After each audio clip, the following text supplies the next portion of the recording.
All right.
I'm your host, sabrinasalvati.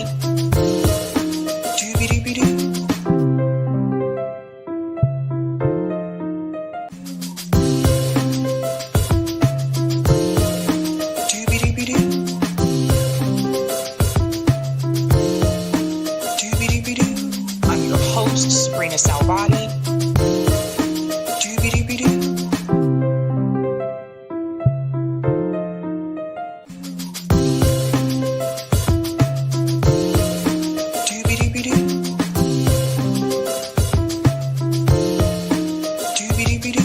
I'm your host, sabrinasalvati.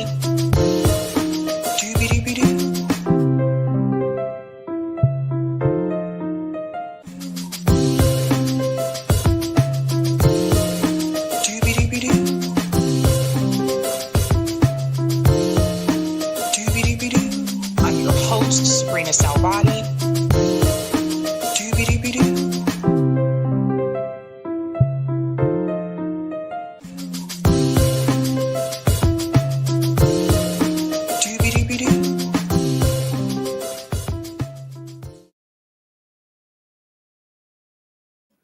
All right, all right. Happy Tuesday, excuse me.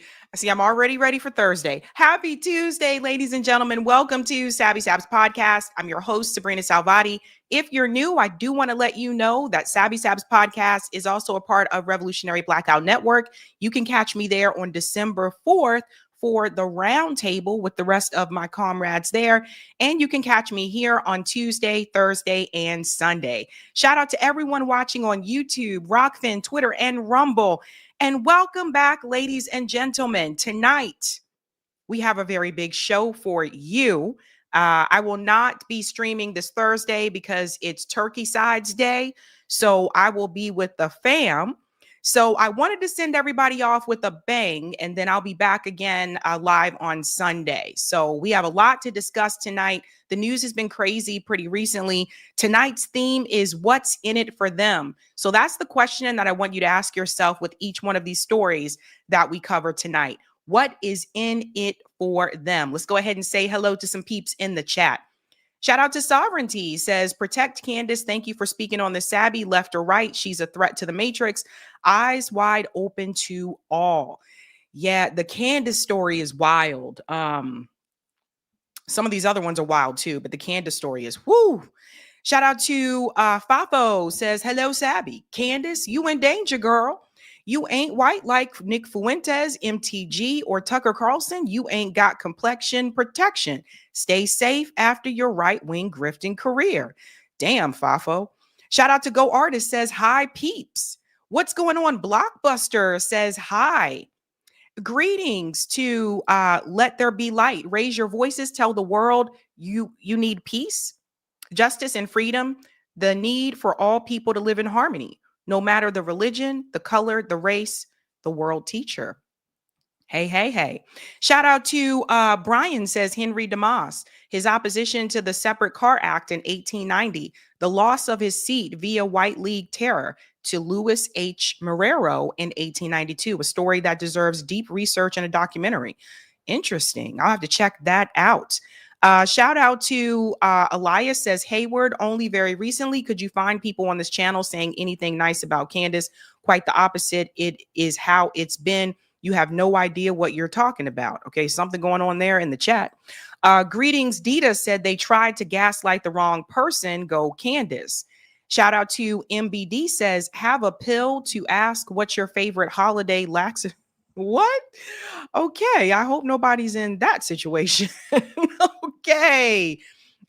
Greetings, Mark. Looking at the poll reminds me I'm still angry the Indians didn't bring the Pilgrim Porterhouse steaks. Very weird. Very weird. Do me a solid, guys. Please answer that poll question. I'm curious to hear, what is your favorite Thanksgiving meal? Of course, I couldn't list all the individual sides. YouTube's only gives me the option to put 4 options on there. So I just said sides, turkey, pie, and last but not least, that you don't celebrate, because not everybody celebrates Thanksgiving. So please answer that when you get a chance. Shout out to Mr. Moto. Sweet potato pie is my favorite Thanksgiving gift. Oh, shout out to Kava Girl, says hello from VA. Happy Thanksgiving. Virginia in the house. Greetings, Cup of Joy, says first TG in Mexico with a few expats, aka refugees. Will miss fam bringing mashed potatoes and mac and cheese. Sounds good. Looks like you're getting an early start on Thanksgiving. Shout out to New York Varsity, says giving the devil his due is not a courtesy to the devil. It is an undeniable duty to honesty itself. Interesting. Interesting. B Boo says nobody should be celebrating Thanksgiving. To hell with it. It's really interesting because, like, in my family, it's not really like, I don't know. I mean, for us, this is a day of food. It's just like, we all get together, we bring our dishes together, and it's just like yum, yum, yum, yum, yum, yum, yum. But yeah, I know some people, feel that way as well. Okie dokie. Shout out to Mark, says Sabby, and greetings to Lauren, says hand off Venezuelan fishing boats. There you go. Okay, ladies and gents, let's go ahead and dive in because we have a lot to discuss. We have 6 stories tonight, so we do have a bonus story. Again, the theme is what's in it for them. Let's go ahead and give a shout out to everyone who is a Sabby patron. Thank you guys so much for your support. I am so frizzy today. So frizzy. Sorry, I'm having a frizzy hair day. Shout out to everyone who is a Sabby patron. Thank you guys so much for your support. If you're interested in being a Sabby patron, I have 5 categories. We have ultimate. What about those Sabinators? Don't forget about the Sabsters. They're doing the damn thing. There's also Sabbies in the house. Yes, yes, yes, yes, yes. And of course, we also have members. All of their names are listed here. And you can also see their names scrolling across the bottom of the screen on the ticker throughout the show tonight. I want to give a shout out to a special new Sabby patron. He's a newbie. Let's give it up to Jeffrey McCabe. Welcome, Jeffrey, and thank you. Thank you. Okay. Yeah, buddy. We got a lot to get into tonight. A lot to get into. Let's go ahead and share that beautiful thumbnail, ladies and gents. And I'm trying to get better about just getting right in and starting. I know I listen to, I do see some of your emails.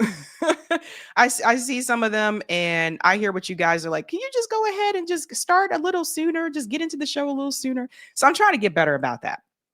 Okay, let's go ahead and get into it. Tonight, we are discussing Candace Owens' assassin. Some of you may have been wondering, Candace Owens has not been live this week. She has put out statements on social media. I'm going to dive into she alleges that there is a serious threat on her life. So we're going to get into all of that. I'm also going to discuss, this is a big one in the food industry, Donald Trump pesticides. What are they trying to put in our food? This is a big one. And this is a big slap in the face to this whole idea of make America healthy again, because you're not making people healthy by adding pesticides in their food that, the EPA did not approve of before. So we're going to break all that down. That is combined with that recent message that was just leaked about the Campbell soup the Campbell soup guy. So all of this is combined together because I really do want to show you guys what they are putting in our food. We're also going to discuss Zohran Mandami has endorsed Hakeem Jeffries for Speaker of the House. Now, we already talked about Zohran saying that he doesn't think that now is the time to have a primary challenger to Hakeem Jeffries. He was recently on Majority Report answering that question, why he made that decision. I didn't see anything about the endorsement to Hakeem, but I'm going to give you my perspective about that. We'll get into all of that. We're also going to discuss Sad Day, the oldest living survivor of the Tulsa massacre just died. She was 111 years old, and she had been fighting for justice and what is rightfully owed to her and her community, and she never got it. She never got it. And we're going to talk about that and why people are upset with Barack Obama, because he is saying, oh, poor her, but not telling people what he could have done. So we're going to get into that. We're also going to discuss Mike Huckabee has lost his damn mind. He is out here on this pilgrimage of sorts, trying to convince people that you have to support Israel if you are Christian. And to make matters worse, apparently he met with an Israeli spy who went to prison. This is just crazy. When I tell you these stories are wild tonight, these stories are wild tonight. And we have a bonus story for those who have not heard. A 28-point plan has been leaked in regards to the Russia-Ukraine war, and this does not look good for Ukraine. So we're going to get into all of that. Again, the theme, ladies and gentlemen, is what's in it for them? That's what I want you to ask yourself. So without further ado, do me a solid if you haven't done so and smash that like button. Thank you. And if you're new, don't forget to like, sub, and share just like a Care Bear. All right.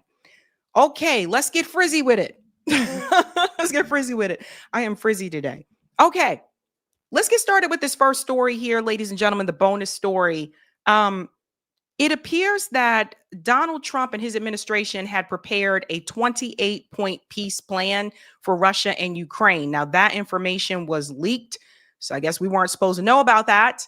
Donald Trump has issued a response to Zelensky that is not good for Zelensky. And long story short, this is basically the U.S. government's way of saying, you have lost, you can't win this, it's time to close this up. So let's go ahead and get into this clip here from CNN.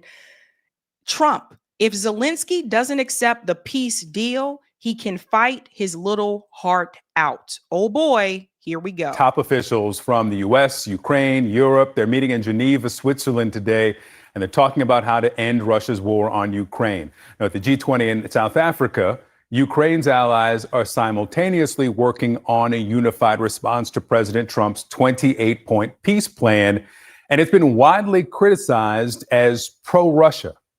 If Ukraine loses this war and possibly collapses, it will have an impact on European politics as a whole, on the entire European continent. And that is why we are so committed to this issue. Because if there's a chance to bring about peace, it will also have an impact on the entire European continent. And President Trump now insists that the 28-point plan is not his final offer. And Secretary of State Marco Rubio, Special Envoy Steve Witkoff, they're expected to join today's talks in Switzerland. Ukrainian President Volodymyr Zelensky will meet with President Trump before Thanksgiving. And Zelensky has called this moment one of the most difficult in his country's history. We get more now from CNN's Kevin Liptak. So first and foremost, before Kevin jumps in, I do want to add something here. Germany's chancellor there saying that this wouldn't be good for Europe if Ukraine doesn't win. It's misleading because it gives people the illusion that Ukraine actually had a chance of winning. And I've been saying this from day one, that Ukraine knew that, no, they did not have a chance against Russia. Russia's very powerful. They're huge. They have weapons that Ukraine does not have. And essentially what we have here, we have to go back to 2014. And this is the piece I think a lot of people forget to mention. In 2014, there was a coup that was implemented by the United States government and NATO, a combined coup to push towards this type of conflict. And that's really where a lot of this begins. people need to remember that there was an agreement. They were the Minsk Accords. And there was this agreement also after the fall of the Berlin Wall that no other countries would move towards Russia. So NATO would not move towards Russia. That was agreed to after the fall of the Berlin Wall. But over the years, Ukraine has continued to inch closer and closer. And that's where a lot of this conflict comes from. But we cannot sit up here and wash our hands of this and just say this is all on Russia or it's all on Ukraine. This is a NATO proxy war. Let's continue on. Good morning, Victor. An intensive stretch of diplomacy is now underway before President Trump's Thursday deadline for Ukraine to agree to this 28-point plan for ending the war. An American delegation composed of the Special Envoy Steve Witkoff, the American Secretary of State Marco Rubio, now in Switzerland ahead of meetings with Ukrainian officials who hope to put their imprint on this plan. And we understand that meetings with Russian officials will happen shortly thereafter. President Trump said on Saturday that this plan was not his final offer. And I think that will be reassuring in some ways to those who view this 28-point proposal as essentially a Russian wish list. And why would they call it a Russian wish list? Let's go back and look at this because he didn't read these points. So I'm going to read them to you. Here are some of the key points. These are the ones a lot of people are talking about. Ukraine gives up some territory it controls. So this is a big no-no to Zelensky does not want to give up territory. So that essentially, again, this is the U.S. government basically saying you have lost. That's really what this plan says. You have lost. Otherwise, why would they tell you to give up some of the territory that you control? 2, Ukraine agrees to limit the size of military. 3, Ukraine commits to not joining NATO. So remember, this is something that Zelensky wanted to do. He tried this before, like a year or two ago. He wanted to join NATO. NATO said no. Where are we? 4, Russia agrees it won't invade neighboring countries. 5, Russian sanctions lifted. And then 6, Trump to oversee peace council similar to Gaza plan. What that means is more U.S. involvement, of course.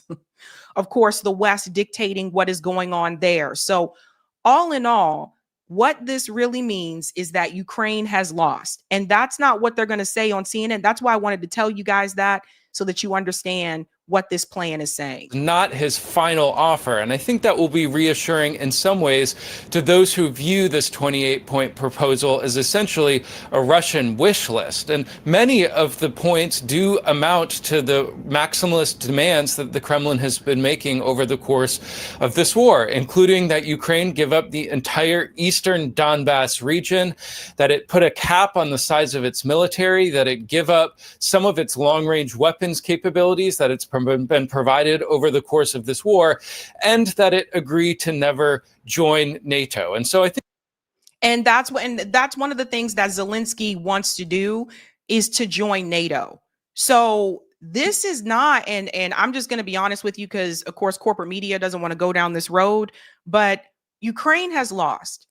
And going into this, the West knew that Ukraine could not beat Russia. They knew that. They have lost. So many people have died since this war has started. We watched videos of Ukrainians being dragged off the street, thrown into vans to go fight. They are grabbing men that are in their 40s. Like the average age now that I checked is men in their 40s to go fight against Russia. Like so many people have died.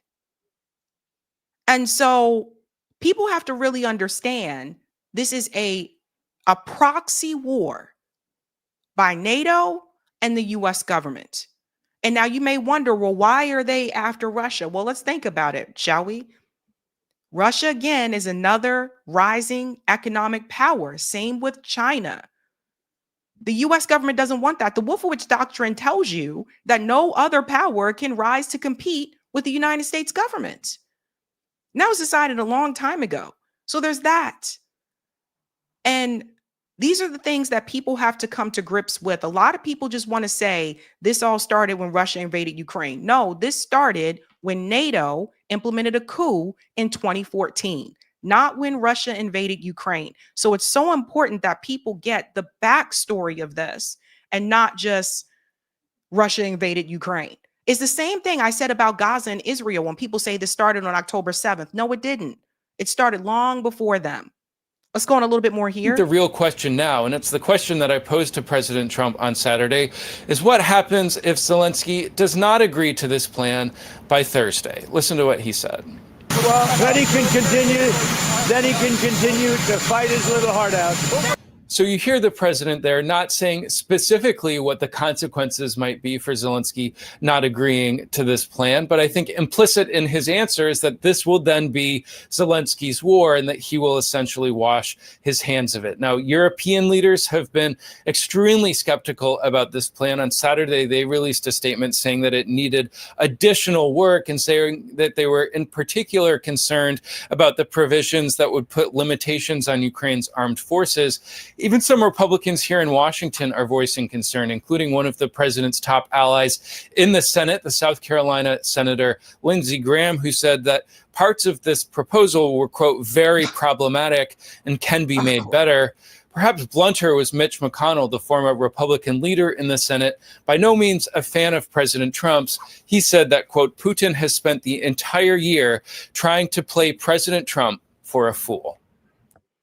So, of course, Lindsey Graham, war hawk, warmonger Lindsey Graham would be against any type of, resolution here. He never met a war that he did not like. But the reality is people are dying. They can't win. That's the gist of it. I want to show you what Professor Jeffrey Sachs said about this on Piers Morgan's show. Professor Jeffrey Sachs, he spoke to the EU about this war and other wars and said, do not get sucked into the U.S. wars. Like, get away from this. And I want you to hear what he said. This was just yesterday.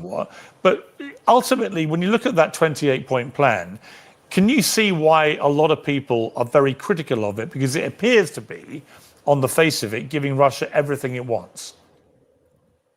Well, I think what's interesting is that the European response in practice is not very different to the 28-point plan. Europe made a number of changes, but in substance, this war is coming to an end soon. And it's going to come to an end on the basis that NATO won't enlarge, Ukraine won't be part of NATO, some land will be recognized de facto as under Russian control, but Ukraine is not going to acknowledge it as Russian. And that's going to be the way that the fighting stops. So I think the truth is we're probably coming close to the end of the fighting. Why, though, would anyone on the Ukrainian side trust Putin, given that he took Crimea and given he's now taken, say, another 20% of land? We'll see what the final geographical boundary says.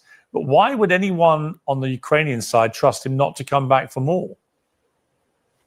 Well, the way that the agreement is structured is that if one side violates it, it ends all of the guarantees that that side has received. The idea is that this is a mutual or collective security arrangement, and it says that if one side violates it, the other side is free of any further obligations.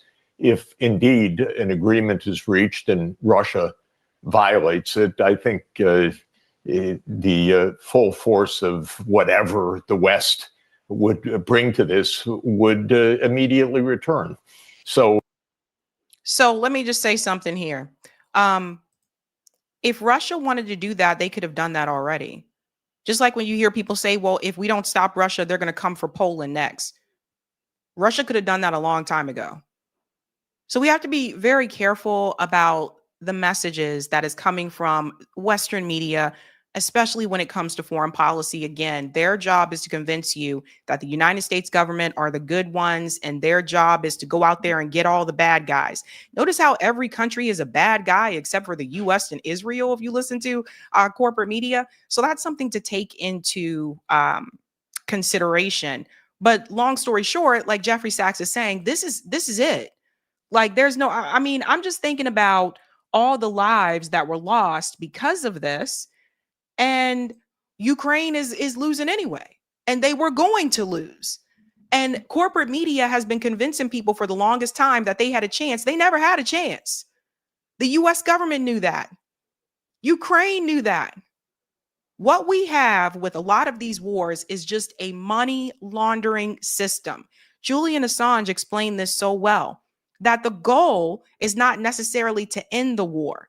The goal is to create this system where they funnel and launder money through for the military industrial complex. There's a profit to be made here, even though people die. Donald Trump also said this about Zelensky. President Zelensky, sir, about his offer to purchase more Patriot missile batteries. Oh, I don't know. He's always looking to purchase missiles. You know, he's against. Listen, when you start a war, you got to know that you can win the war, right? You don't start a war against somebody that's 20 times your size, and then hope that people give you some missiles. So notice he said, when you start a war, you can't. Now, NATO started all this. This was all NATO. I mean, Donald Trump, one thing I'll say about him is that he has no filter. He just goes, blah, like stuff just comes out, right? So he kind of let the cat out the bag when he had said before to Zelensky, you don't have any cards to play. He also let the cat out the bag when he said that, well, Obama gave Ukraine weapons and I gave them weapons too. Okay, so that was during Trump's first term. That's how long the US government has been giving Ukraine weapons. Now, wasn't that long before Russia entered Ukraine? Okay, so that goes to show you how long this has really been happening. This is a done deal for Ukraine. I don't know what to say. I don't want to do I told you so, but there was no way that they were ever going to be able to beat Russia. And all those Ukrainians have died for nothing, just to keep the war profiting system going. So you ask yourself this question, what's in it for them? What's in it for them is money. Money, money, money, money, money. This is a money-making system. Lockheed Martin, Raytheon, all these weapon contractors, they make a lot of money off of this. See, this is the part people don't want to mention. When we talk about peace, world peace, and no more wars, that means no more money for Lockheed Martin and Raytheon. That's really what that means. And to fully get there, and this is what some people just won't approve of this, but to fully get there, you have to end capitalism. As long as we have a capitalist system, we are going to have war. So there's money to be made. If there was no money to be made, we would have had peace yesterday. Think about that. All righty. We're rocking and grooving to the next story. Let's go ahead and shout out some of the chats, and we'll keep the show on the road. Thank you for becoming a member, Danny68AB-. Thank you. And thank you, Jerry Hughes, for becoming a member. Jerry Hughes 5380. Thank you. Give them a big whoop whoop. Hey, Sean says, should have picked side dishes. Oh, Sean, did you accidentally pick the wrong one on the poll? I'm sorry. Thank you for the super chat, Roger. Amen, Fafo. Amen. Thank you, Sherelle. Hey, Sabby, saw the Nick Fuentes versus Chuck Schumer clip. Did you know the ADL tried to pass an anti-Semitism bill that penalizes social media companies for not censoring its users? It's the same as the Kids Online Safety Act. Yes, I did. Yes, I did. I know myself says this so-called peace plan of Trump is a last-ditch effort before saying peace out, we're done in Ukraine, but serious in Venezuela and Iran. Yeah, I know myself is very smart here. Thank you, JNE. Sending love from New Orleans. What's up, New Orleans? What's going on? Thank you. Breakthrough says the profits are reckoned in dollars and the losses in lives. Major General Smedley Butler. War is a racket, 1935. And thank you, Sherelle. There's a relatively small Zionist agenda that the West wants to push in Nigeria. It has something to do with Biafra. I would keep an eye on anything Biafra related. Interesting. Yeah, they're always starting trouble somewhere. And shout out to Marlon Wells, who's been a member for 9 months. Military industrial complex has moved on. They are buying XRP now. Interesting. All right. Let's keep it moving and going. Let's go on to the next story. This is an unfortunate one. The oldest survivor of the Tulsa race massacre just died. She was 111 years old. Viola Fletcher. She never got to see her justice. And anyone else that was around during that time, they never got to see justice. I want to show everybody a picture of her here. Again, Viola Fletcher, the oldest survivor of the Tulsa race massacre, dies at 111. At 7 years old, she bore witness to one of America's most violent spasms of racial violence. She was 106 when the nation reckoned with the crime. So that's Viola Fletcher. I have to say this. I watched this woman testify in front of Congress, which you'll see in just a second. I watched her plead with judges in Oklahoma, and she was not alone. And it is an atrocity what happened to the Black Wall Streets in this country. Tulsa is the most popular one, but there were others I'll show you later on.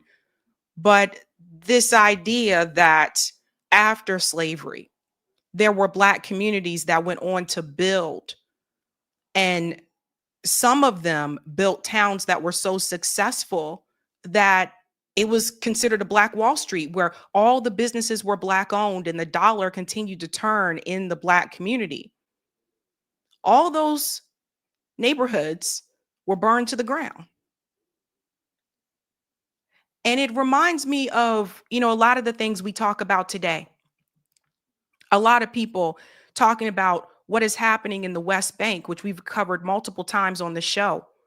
You have to understand, when you see those settlers in the West Bank burn down houses, steal them from Palestinians, those things happen here too. And this is something that this country has to reckon with. It's not just Tulsa. It's, Seneca Village, which is now Central Park in New York City, where people moved on and they built their own towns that were thriving and had their own schools and their own businesses. And one after another, it was either burned down or the city took it via eminent domain. And if you see my documentary, Removed, Black Erasure in Boston, you'll see that's one of the things that we focused on, how these communities were building and growing and thriving, and the city would come in and just wipe them all out via eminent domain. Viola Fletcher did testify, as I said, in front of Congress. This is when she was 107 years old. I want you to hear some of the things that she said during this time. And then we're going to get into Barack Obama's statement about this and why I point my finger at holding him responsible too. Listen to this. Ford Fletcher. I'm the daughter of Lucinda Ellis and John Wesley Ford of Tulsa, Oklahoma. I'm the sister of Hughes Van Ellis, who's also here today. I'm a survivor of the Tulsa Race Massacre. 2 weeks ago, I celebrated my 107th birthday.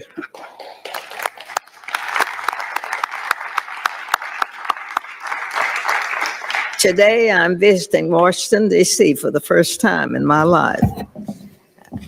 I'm here seeking justice, and I'm asking my country to acknowledge what happened in Tulsa in 1921. On May 31st in 21, I went to bed in my family's home in Greenwood, neighbors of Tulsa. The neighborhood I felt asleep in that night was rich, not just in terms of wealth, but in culture, community, heritage, and my family had a beautiful home. We had great neighbors, and I had friends to play with. I felt safe. I had everything a child could need. I had a bright future ahead of me. Greenwood could,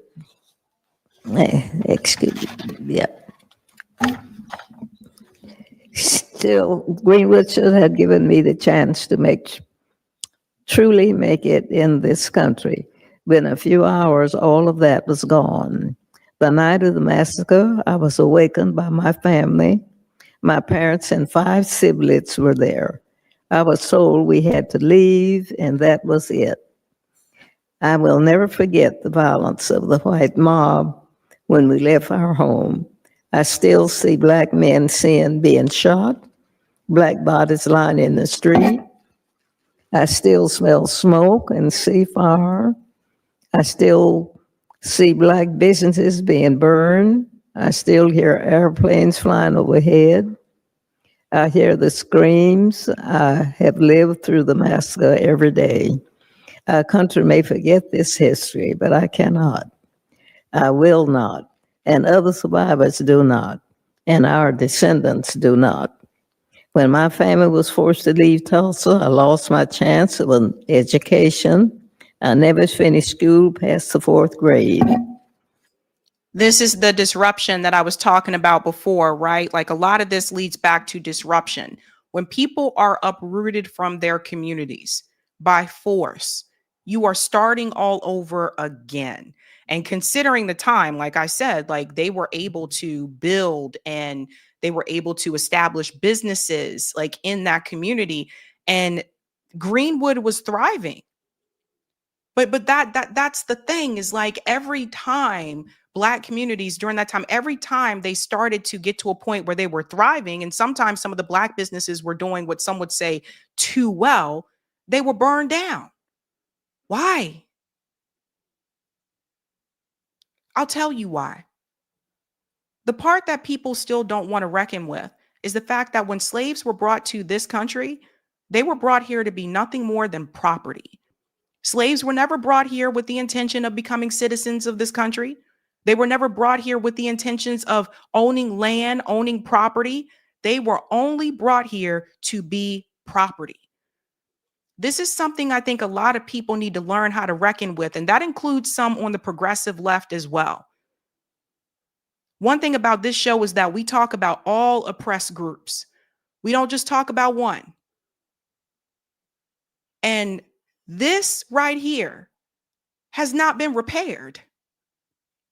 Viola was a great example to point to as someone who was still alive. When people tell me that happened a long time ago, people don't stop and think about the fact that I was the first person in my family to go to an integrated school. My parents went to segregated schools. My grandparents, my great-grandparents all went to segregated schools under the law. It was not that long ago. Do people not get this? First person in my family to go to an integrated school. When communities were burned to the ground, and every time that eminent domain was implemented to knock down and destroy Black communities, that is disruption. And you have to start all over again. You are stopping and taking away generational wealth. These things happen. This country needs to reckon with it and admit that it happened and implement repair. I would not sit up here and tell you that the Palestinians in the West Bank don't deserve repair. They do. But where I struggle is that even in some of the progressive spaces on the ground here in Massachusetts, in Boston, they don't want to touch this issue. They want to fight for groups. But as soon as you bring up what happened to Black people in this country, oh, that's devices. I'm walking away from that one. People say that they think that's something that's only in conservative spaces. That's not true. I have seen that in organizing spaces, organizing progressive spaces right here in Massachusetts. So it's not about, for me, it's not about making people feel guilty. For me, it's about implementing repair and acknowledging what happened. And you can't do that by ignoring it and saying that was a long time ago. A lot of things were a long time ago, right? But this really wasn't that long ago. She's still alive. Let's go on a little bit more. I have never made much money in my country. State and city took a lot from me. Despite this, I spent time supporting the war effort in the shipyards of California. But most of my life, I was a domestic worker serving white families. I never made much money, but to this day, I can barely afford my everyday needs. All the while, the city of this Tulsa have unjustly used the names and stories of victims like me to enrich myself and its white allies through the 30s million through the 30s million raised. By the Pause here. She said she did not make much money. So what people have to understand again is her family went from owning a home to no ownership. So one of the ways that you increase your net worth is through home ownership. And there's a difference between net worth and income. You can make $80,000 a year, but if you don't own shit and you have a lot of debt, your net worth is going to be very low. It is because of reasons like this that we have gotten to the point in this country where it is predicted right now that as of 2050, Black net worth in this country will be $0.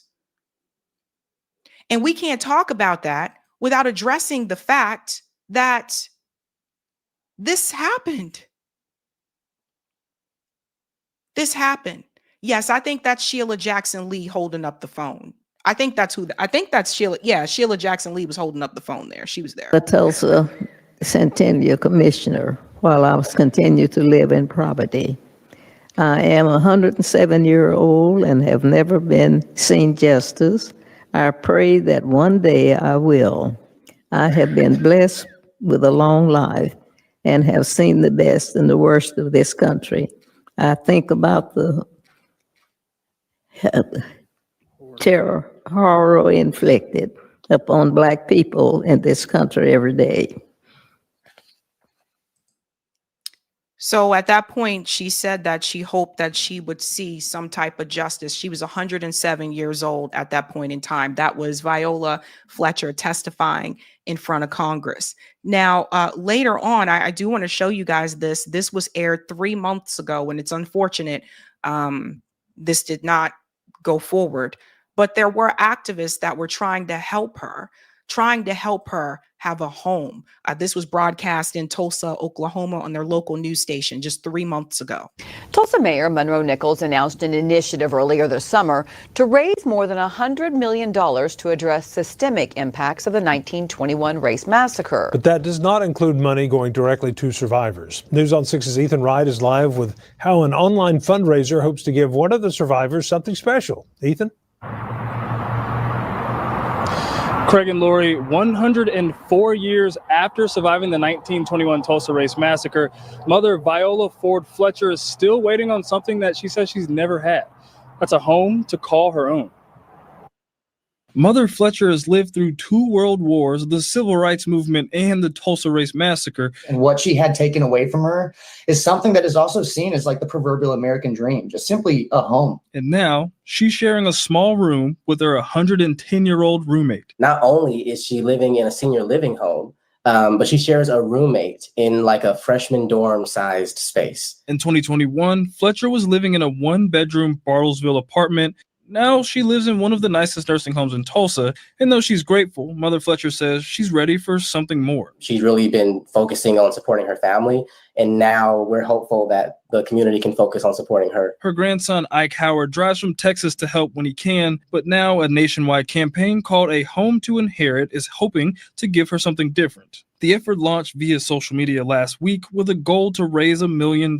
Organizers Dion Osborne and Andrew Sartain say the money will go directly to Fletcher and her family for a house in her name, medical equipment, and 24-hour care. We just really hope that the community wants to come through and give her last days the dignity that was denied to her during the Tulsa race massacre.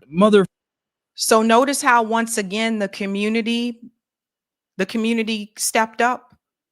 So she went to Congress to testify. She spoke in front of the judge in Oklahoma. Like, she went to the politicians, which is usually like the first step a lot of people will take. But look who stepped up to try to help. the people in the community. Fletcher told Andrew and Dion if she had a place to truly call her own, she could live another 5 years. The state has said repeatedly no, and so we're asking the world to say yes. Everybody heard that? The state said no. The survivors did bring this case forward again to the state, as he said, and the judge shot it down. Now, for the people like Coleman Cruz Hughes, who say, well, no, these people aren't living, so you can't pass this on, da-da-da. These people were living. She's the oldest one. But you won't hear him talk about this. Because people kind of have their own agenda. Let's keep it real. He also doesn't want justice for Palestinians either, so I guess that doesn't surprise me. But in comes Barack Obama, and this is the thing I have to say here. Barack Obama issued a statement about Viola Fletcher, and honestly, he pretends as though he was never president and didn't have a DOJ of his own. This is what Barack Obama said. As a survivor of the Tulsa race massacre, Viola Ford Fletcher bravely shared her story so well that we'd never forget this painful part of our history. Michelle and I are grateful for her lifelong work to advance civil rights and send our love to her family. Okay, Barack. So here's the thing. Barack Obama was president for 2 election terms. He had 2 terms, 2 consecutive terms. During that time, why didn't Barack Obama's DOJ investigate this situation? Why didn't Barack Obama put this on Front Street during that time? Why didn't Barack Obama, you know what, it just kills me when people pass away. But when you were in a position of power, why didn't you use your position, your pulpit at that point in time to implement an investigation into this matter so that this woman and the other survivors could get justice? Why didn't he do that?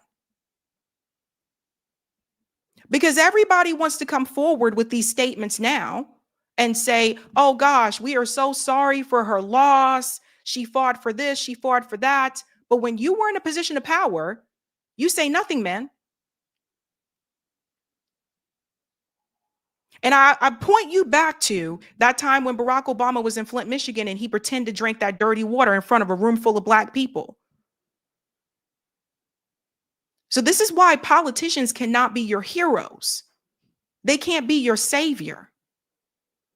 For Barack Obama to pretend as though he was never in a position of power where he could have elevated this or at least implemented an investigation is disingenuous.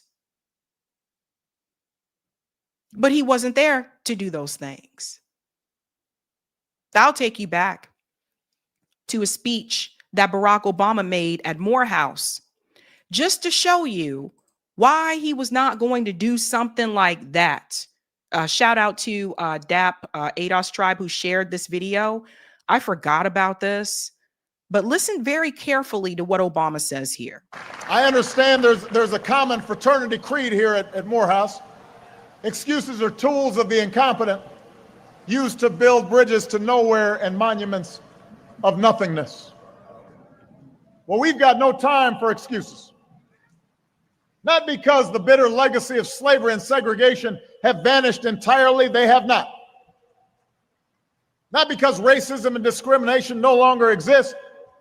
We know those are still out there. It's just that in today's hyper-connected, hyper-competitive world with millions of young people from China and India and Brazil, many of whom started with a whole lot less than all of you did, all of them entering the global workforce alongside you, nobody is going to give you anything that you have not earned. So even at this time, Barack Obama was well aware of the Tulsa massacre, well aware of Viola Fletcher. And he makes this statement that nobody is going to give you anything. Yes, these things happen, but there's other people who came here and they're doing well. And I want to explain to you why this statement is so problematic. Because they did not go through what descendants of slavery went through in this country. Viola Fletcher's community was burned to the ground. Her family lost generational wealth, and there was no repair. The U.S. government never came forward and said, we are going to, you know what, we got to fix this. We are going to implement reparations to descendants of American slavery. The closest we got to that was the General Sherman Promise, which at some point started 40 acres and a mule. But from what I understand, Andrew Jackson put an end to that. Then the civil rights movement, then the Jim Crow laws, then the redlining, then the urban renewal, mass incarceration, the war on drugs. These things continued over time. It's not just about slavery. So for Barack Obama to say that, knowing damn well what happened to descendants of slavery in this country, it's not just disingenuous, but it's blasphemy, in my opinion. So we should not do anything for you. We shouldn't implement repair for you because there are other people who came here and they're doing well. What does that have to do with the crimes and the harms that took place in this country from those who were enslaved and their descendants? This is a dangerous rhetoric, and I've been saying this for a long time, and the progressives, they need to get on board with this too. Because this is what I said before about even in some of these progressive organizing spaces here on the ground, you can mention everybody else, but the moment you ask for repair for descendants of American slavery in this country, they don't want to deal with that. They'll tell you it's divisive, but it's not divisive to fight for everybody else. No, we have a problem in this country, and I'm not afraid to say that. And the problem is we have too many people who are afraid to say that. Then we had a Black president who basically just said, well, yeah, that he described repair as a handout instead of a debt that is owed. And then you guys sit back and you wonder why. You wonder why he hasn't been more vocal about the Palestinians. He's not vocal about us here. Why would he be vocal about people far away? And so many people, they stood up and they clapped because he was Obama. They clapped for this, not realizing what he was actually saying. We'll go back a little bit more because there's another part here. Give you anything that you have not earned. Nobody cares how tough your upbringing was. Nobody cares if you suffered some discrimination. You see this? So this is a problem. This is a problem. And this is why I'm registered, no party affiliation, because I call all of these people out, both parties out. I'm not going to sit up here and defend what Barack Obama said just because he was a Democrat. At the time when Barack Obama ran, I was really excited about Barack Obama in 2008. I voted for Barack Obama. I really thought we were going to get change. I was fooled. So for those of you who feel like you've been fooled recently or lately, I was fooled too. But Barack Obama shouldn't get a pass just because, oh, he's the first Black president. That doesn't mean you give him a pass because of that. What did he do for the Black community? Because he did things for other communities. Do you think Barack Obama would have stood in front of the ADL or, I don't know, stood in front of at an AIPAC convention and made that same statement that no one's going to give you a handout? So what's really the problem? What's in it for them? There are tools of white supremacy that are used against us. And it's not always white people. Black people have been used as tools of white supremacy too. It's a system. And when I think about the fact that Viola Fletcher has now died at 111 years old and she never got justice that she was fighting for, it makes me sick to my stomach. Barack Obama in this speech, he's not just talking to me when he makes those statements, he's talking about my parents. He's talking about my grandparents, my great-grandparents. People who had nothing. People who worked their asses off. And so, what is in it for them? What's in it for them is that they continue to enrich the corporations. They continue to put a pat on the back for the billionaire class. The reality is that giving the Tulsa massacre survivors what they are owed, implementing some type of reparations for descendants of slavery in this country, that is a threat to the system of white supremacy. And it is also a threat to the corporate class. Because they won't say this out loud, but I'll go ahead and tell you. If Black people get more money, get what's owed to us, the reality is that means that we might be living in some of the same neighborhoods. We might be able to establish counter businesses that some of the white billionaires have. We may become a vibrant force in this nation, and they don't want that.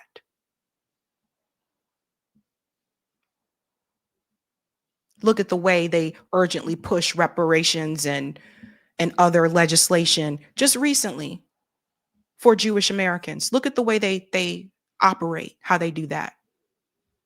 Mention us, best we can do is a study. But you had survivors right here. So it's a sad day that she has passed away and she did not receive justice. And this is not something that people need to continue shying away talking about. People have to continue to talk about this. The other Black Wall Streets, I'll show you here. People were asking about that. Other Black Wall Streets. Greenwood is the most popular one. That's the one we were talking about in Tulsa, Oklahoma.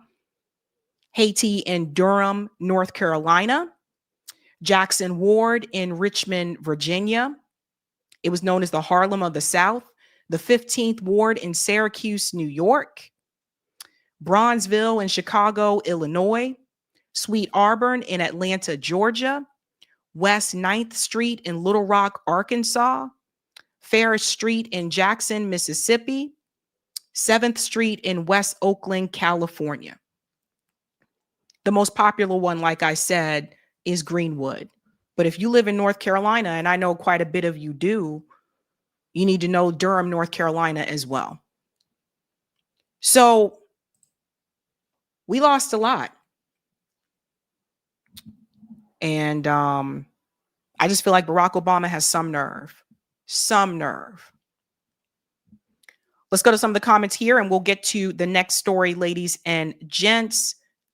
Thank you, Roger, for the super chat. Full decommodification of weapons manufacturing industry, step 1. Step 2, full nationalizations of weapons manufacturing industry, removing profit note of. Shout out to Chow for the super sticker. Thank you, Chip. Sabby in Central Florida, many forgotten historic Black cemeteries were stolen by cities and high schools were built on them. Yeah, man. Thank you, Unemployed Scholar, for the super sticker. Thank you, Ira. Because the Christian nationalists, white supremacists were so focused on oppressing Blacks during this time. That is why Zionists were able to take over America. 1960s JFK, MLK is when they took over. Thank you, I have Midhat. She is 107 and never seen justice. Shame on us all. Thank you, Emily. Generational wealth, generational poverty, brave lady. And thank you, Ira. Oppressed people are still here. My dad went through integration and got suspended from school because Christian nationalists tried to hit him with a bull whip when he integrated. He is still alive. Yep. My comrade JB says Eric Holder didn't do jack squat either. Eric Holder was the first Black attorney general. Yep. Thank you, Resurrect. Says Obama is non-FBA. He despises freedmen. And thank you, JB. I'm so tired of Obama's fake accent. Feeling PTSD. I am sorry, JB. Thank you, 21. Miss Sabrina, Obama 08 was the first time I could vote being a SAG birthday. Just missed it. In 2012, I was over him and voted for Romney. Oh, dear God. Thank you, Zeneb. He said similar in Appalachia, said learn to code. See what I mean? Thank you, Ratzo. H. Rap Brown died in prison yesterday. Oh my God. That's another one. Unfortunate, you guys. That's sad. That's sad. Here's a crazy story. And this involves your food. So I don't know if people have seen this, but we got to pay attention to what we are feeding ourselves. Because check this out. The EPA has approved a new pesticide that contains PFAs or forever chemicals to be used on vegetables like lettuce, broccoli, and potatoes.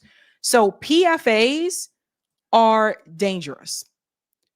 So look at what they're doing to our food.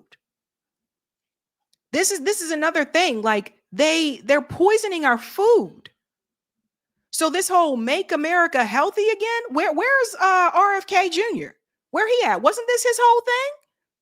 Wasn't his whole thing here about making America healthy again?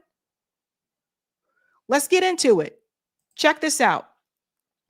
The EPA just approved new forever chemical pesticides for use on food. Critics warn the EPA's approval of new PFA pesticides could expose more Americans to forever chemicals through their food. Here we go here. So it says here, this month, the agency approved 2 new pesticides that meet the internationally recognized definition of PFAs. The authorized pesticides, which was approved Thursday, will be used on vegetables such as romaine lettuce, broccoli, and potatoes. So here comes a class issue, because not everyone can afford to buy organic food, right? Like some people can afford to grocery shop at Whole Foods. Whole Foods is freaking expensive, but a lot of people can't.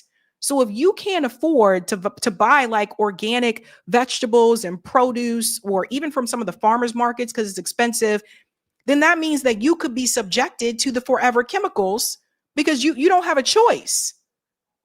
Like they tell you to eat healthy food, but then they're poisoning the healthy food. Let's go on a little bit more here. The agency also announced plans to relax a rule requiring companies to report all products containing PFAs and a proposed weakening drinking water standards for chemicals. Many fluorinated compounds registered or proposed for U.S. pesticidal use in recent years offer unique benefits for farmers, users, and the public. That's coming from the EPA spokeswoman, Bridget Hirsch. Scientists and watchdog groups caution that many remains unknown about the health and environmental effects of fluorinated pesticides. PFAs have been linked to several kinds of cancer, birth defects, and damage to the liver and immune system, among other health problems. So what's in it for them, right?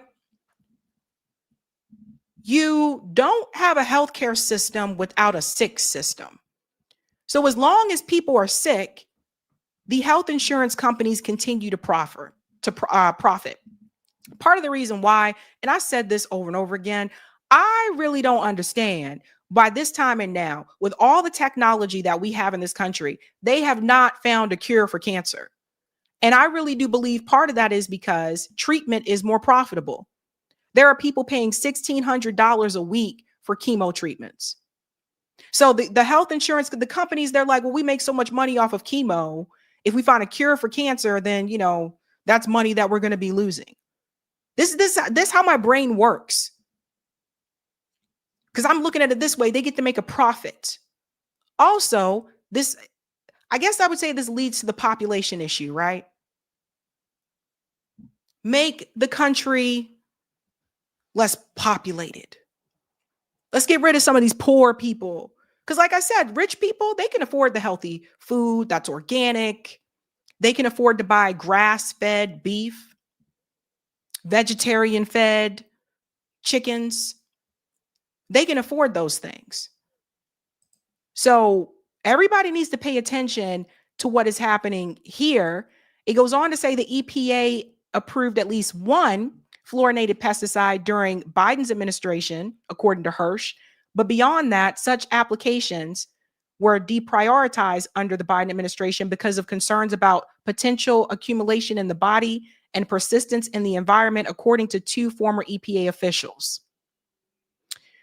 So I want to link this to the Campbell Soup story, because apparently the vice president of Campbell Soup Company, Martin Bally, he exposed something in this meeting about their product. So we're making a connection here. We went from fruits and vegetables, and now we're going to talk about some of these canned goods. Listen to this. A former Campbell Soup Company employee is taking legal action against the food giant, and he's making some explosive allegations about one of its top executives. Good evening, and thanks for joining us at 6. I'm Ty Steele. I'm Kimberly Gill. Those allegations are now at the center of a lawsuit claiming the company's vice president went on an hour-long tirade attacking the company's products and employees before taking aim at its customers. And the former employee recorded it all. Eric Erickson shares that recording and what the company is saying about it. We have shit for poor people. Who buys our shit? And that's just part of an over an hour-long rant, says former security analyst for Campbell's, Robert Garza of Monroe. I don't buy Campbell's products barely anymore. So healthy. Now that I know what the in it, even in a can of soup, I look at it, look at meat, bioengineered meat. I don't want to eat a piece of chicken that came from a 3D printer. The record. So he is saying that the meat in Campbell's soup is bioengineered. He said from a 3D printer. Now, I don't really roll with Campbell's like that, but many people do, right? It's one of the cheaper brands of soup that you can buy. I mean, there's Campbell's, there's Progresso, there's Amy's, and Campbell's is one of the cheaper options that you can buy if you compare them between like the Progresso brands and Amy's, etc. But a lot of people use it for recipes. Cream of mushroom soup, cream of chicken, cream of celery. Many of you know what I'm talking about.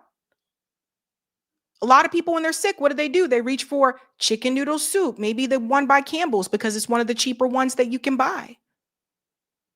And so what he's telling you here is he doesn't even want to eat the food that they make for us. That's how bad it is, he says. So he's come under fire because of the remarks that he made. Allegedly of Campbell's VP and Chief Information Security Officer, Martin Bally. He has no filter. Bally, along with another supervisor and Campbell Soup Company, named in a lawsuit filed Thursday. The suit claiming Bally made racist remarks, admits to coming to work high, and Garza fired for coming forward. What do you think about the things that he was saying? Oh, just pure disgust. Garza says he usually worked remotely for Campbell's headquarters based in Camden, New Jersey. But thinking he'd be discussing his salary with Bally, he says the recording taken in person at a restaurant.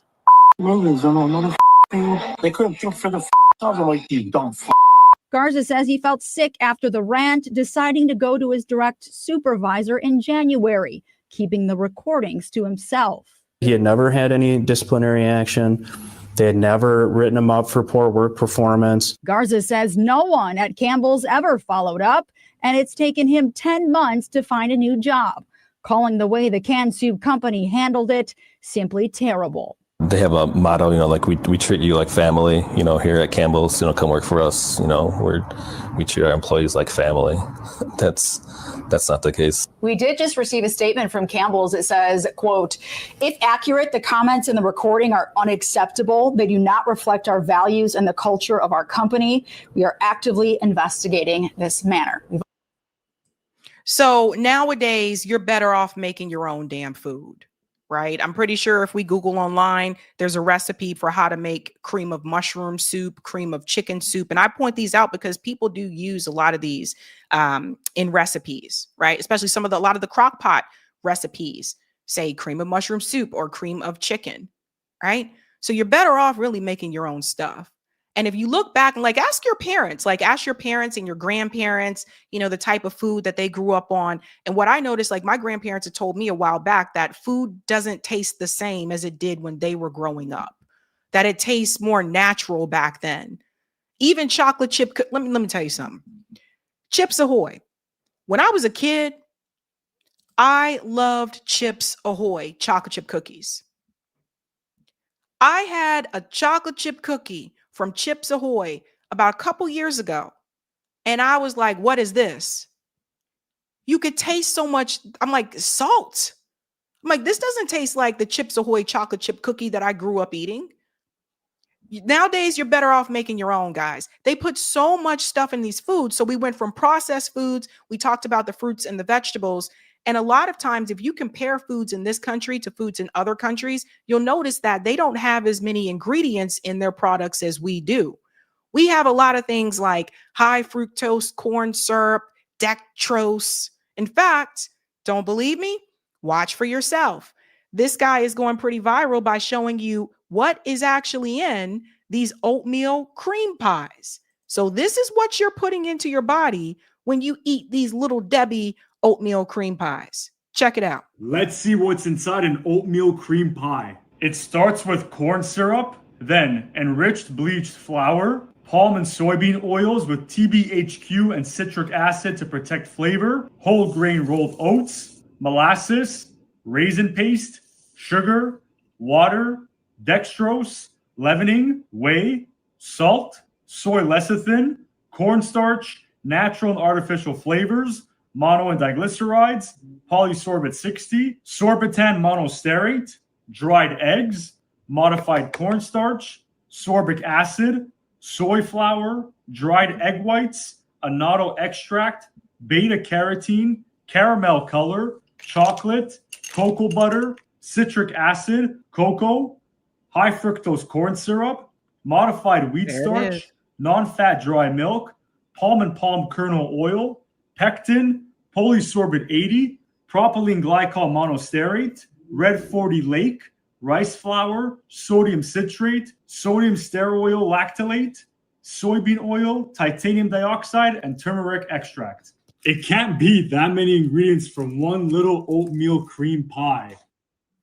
And ladies and gentlemen, that is what you're putting into your body when you eat an oatmeal cream pie. This is one of the things about the processed foods, right? Now, here's another thing. Could you make your own oatmeal cream pie? Absolutely. And I bet if you made it at home, you wouldn't have all those ingredients in it. Same thing with brownies and cookies. They're not giving us real food. They're giving us crap that we're putting into our body. And with the processed foods, they're the worst ones because look at all those things that he just mentioned to you. Now, if you go to countries, some of the countries in Europe, if you go to like Germany, if you go to Russia, like you'll see that they don't have all those ingredients. They don't have everything, don't have high fructose corn syrup. Even something as simple as tortilla chips. I'm like, why we got all these ingredients? It's a tortilla chip. You can make it yourself so much healthier. Now, of course, that requires more time, but they are poisoning the people. They're poisoning you. So this is something we can't sleep on, guys. Like we have to pay attention to our food.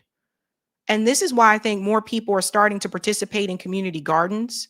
More people are starting to grow their own food because they're just putting so much crap in it.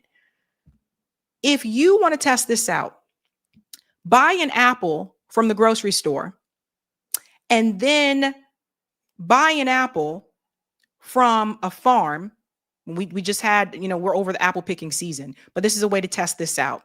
Buy an apple from the grocery store, get an apple from the farm during the fall, during apple picking season, and I guarantee you will taste the difference. One actually tastes like it's real. The other one doesn't. So all these chemicals that they're putting in our food, again, it's not healthy for us.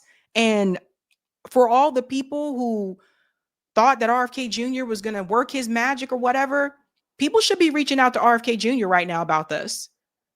American, like you deserve to have clean food, not food loaded with chemicals that are forever chemicals that are going to continue to make you sick. Now, what's in it for them? Money. Money.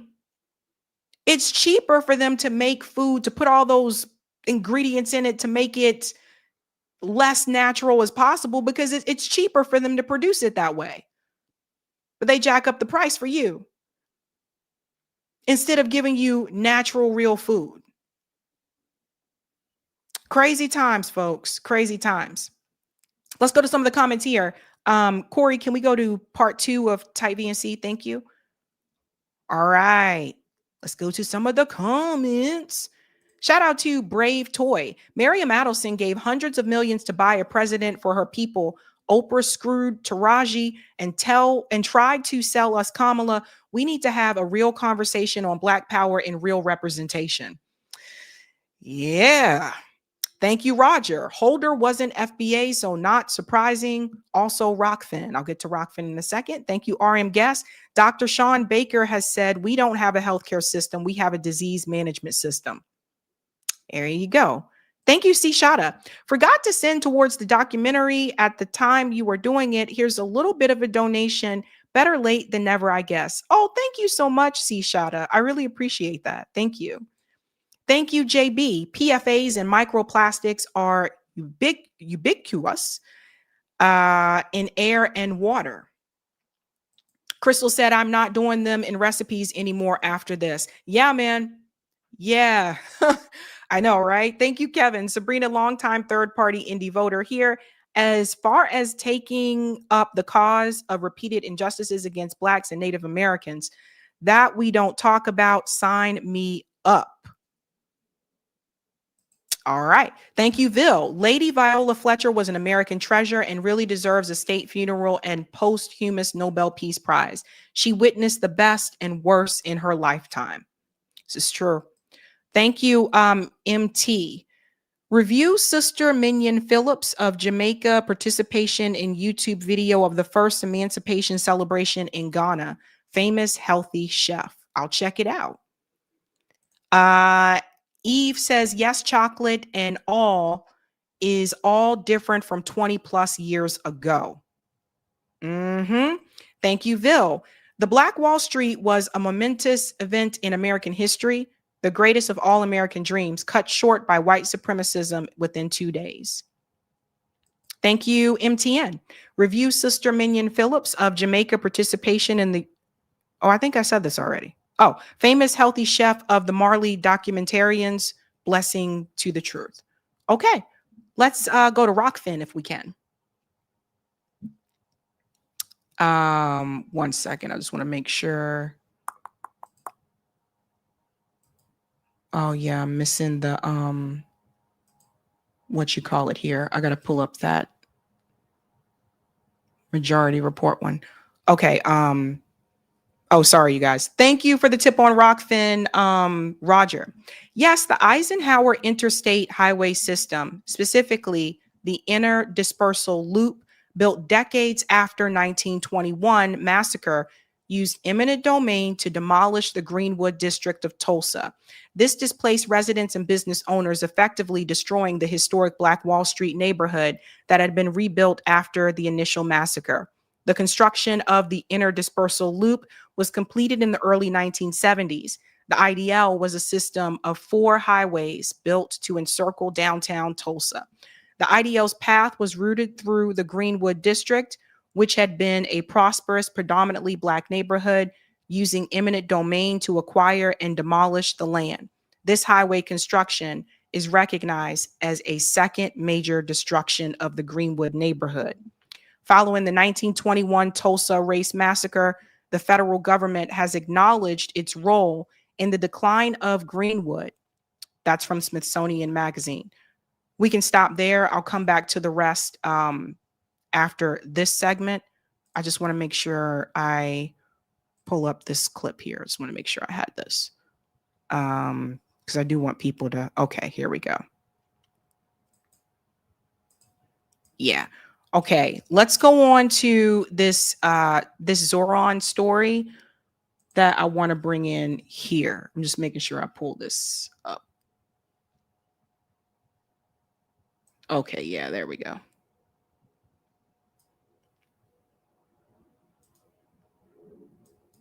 Okay, there we go. All righty. So let's go on to the next story here. So here we go, guys. Again, ask this question, what's in it for them? You know, before Zohran won, I said that I felt that he would probably govern more like a moderate. And now I'm going to show you what I meant by that. Right. So Zohran Mandami, in the past week or so, has decided to come out against a primary challenge for Hakeem Jeffries, even to go as far as to go to the New York City DSA and to tell them that basically now is not the time, and that he believed that by doing that, it would hurt his ability to get his agenda accomplished in New York City. Now he has gone a step further, and on Meet the Press recently, he said that he endorses Hakeem Jeffries to become Speaker of the House. So not minority speaker, but majority speaker. So he's taking this a step further.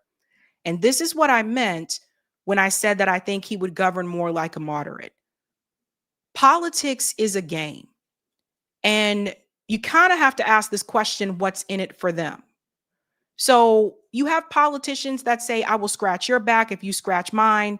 There's backroom deals that are made. I don't know what type of agreement was made between him and Hakeem Jeffries, but if I were to make an assumption, it was probably along the lines of, if you support me and not a primary challenge against me, I'll make sure I do everything I can to get that economic agenda of yours accomplished in New York City.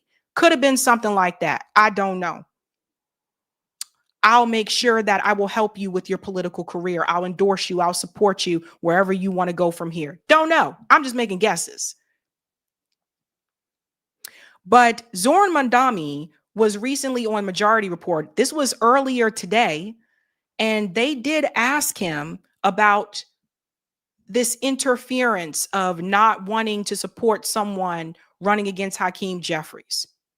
So I want you to hear what he said, and then we're going to get into his endorsement that he gave for Hakeem Jeffries to be Speaker of the House. So this was shared by Drop Site News. Let's go ahead and get into this here. I don't think they had him for a long time either, from what I could tell from the conversation. And even in the conversation around, the question of primary challenges, and much of this I would say is typically private within DSA, but everything I've said has been reported publicly, so I might as well just speak about it to you directly. I went to the endorsement forum that was considering whether or not to endorse C in that primary challenge, and what I said there is that this is not a question of the ballot box of who you would rather vote for. This is a question of how you want to spend the next year. Do you want to spend the next year fulfilling the agenda at the heart of this movement, or do you want to spend it defending the caricatures of that movement? And so let me pause here for just a second. What it sounds like to me he is saying is that somewhere along the lines, it was basically explained to him that if you want to get some of these economic policies accomplished in New York, you're going to have to play the game and go with the leadership of the party, which right now is Chuck Schumer and Hakeem Jeffries, right? So with Governor Hochul, I feel like people can make that argument a little bit more, because Governor Hochul is the governor of New York. She does have to sign off on some of these things that he wants to accomplish. Hakeem Jeffries is a congressman. Hakeem Jeffries is not the governor of New York. And that's why it leads me to believe that there must have been something said between the two, and they did meet. They did meet before he won. And Hakeem Jeffries came forward and gave that lukewarm endorsement right before the race. That's why it leads me to believe that some type of agreement must have been made between him and Hakeem, that Zohran would not come out in favor of a DSA challenge against Hakeem. Now, there are multiple people running against Hakeem. It's not just She Osei. Vance Bostic is also running against Hakeem. He came onto the show. He announced back in July. It's really weird to me that not just corporate media, well, that's not weird, but it's weird to me that independent media is only pretending as though there's one person running against Hakeem. There isn't. And you can look that up on Ballotpedia for yourself. So that in itself is just weird. But it's very clear to me what is happening here. Hakeem and Zohran are playing the game of politics. So Zohran has decided, well, if I want to get this accomplished in New York, like the rent freeze, the buses, etc., I'm going to play this game with the Democratic Party. I'm going to play this game with Hakeem so that I can get these things accomplished. Here's the problem, though. This is that idea of playing it cautiously. The Democrats tend to do this a lot. Some of the other progressives in the Democratic Party have done this. They try to be cautious instead of being like that wrecking ball coming in. They try to be cautious. Here's the problem. What has being cautious got the American people in the past 10 years? I would say being cautious under the Obama administration led to the election of President Trump. And Trump comes in like a wrecking ball and just does what he wants to do. Then it flips back over to the Democratic Party with Biden, and progressives said they were trying to push Biden and trying to get him to stop the genocide and all these things behind the scenes, but they didn't do it publicly. So even in that respect, they were being more cautious. I would argue that being cautious in that moment led to another presidency of Donald Trump. So the pendulum just goes back and forth. People go from one side to the other side. And ultimately, this appears what Zohran is trying to do here, trying to play it cautiously. And I would argue that that is not working out, number one, for working class people in this country. And number two, it's not working out for the Democratic Party. It just makes people swing all the way over on the other side. You would think it would push more people into the third parties and independent races, but based on what I've seen, that hasn't been the case. I would argue that I think the best case for a third party independent president was 2024 during the time of a genocide. So this is the problem that we have here. So I believe some type of agreement was made between the two of them. I know he has to get Hochul to sign off on certain policies, but he doesn't have to get Hakeem Jeffries to sign off on certain policies. Hakeem Jeffries is an AIPAC stooge. Hakeem Jeffries goes against all of these things for Zohran's agenda. Hakeem Jeffries is against Medicare for all. Hakeem Jeffries just voted to condemn socialism in the United States. So what's going to end up happening is, and this is the caution I give, what's going to end up happening is that Zohran is going to end up capitulating more and more to what Hakeem and the other Democrat leadership and establishment want instead of the other way around. We don't see it moving in the other direction. We don't see Hakeem bending the knee and saying, okay, yeah, I'm not going to vote for this bill to condemn socialism. Oh, yeah, I'm going to go out there and push for Medicare for all. No, he's a corporate stooge. You can just look on Open Secrets and look at their donors and you know which way they're going to go. So there's that. Hakeem Jeffries still won't call what's happening in Gaza a genocide. He's bought in. So ultimately, this is what's going to happen. And this is what I meant when I said that I think that Zohran would end up governing more like a moderate, not necessarily because he wants to, but because if he wants to, quote unquote, get this agenda accomplished, he's going to have to play the game of Democrat leadership. And I would also argue, I think they're going to renege on that. I don't think they're going to come through for Zohran. I really don't. Hakeem Jeffries has not proven me wrong. He just hasn't. Like the way that he moves and who he's connected to, he hasn't. So I think this is a horrible, horrible idea, but this is what Zohran has decided to do.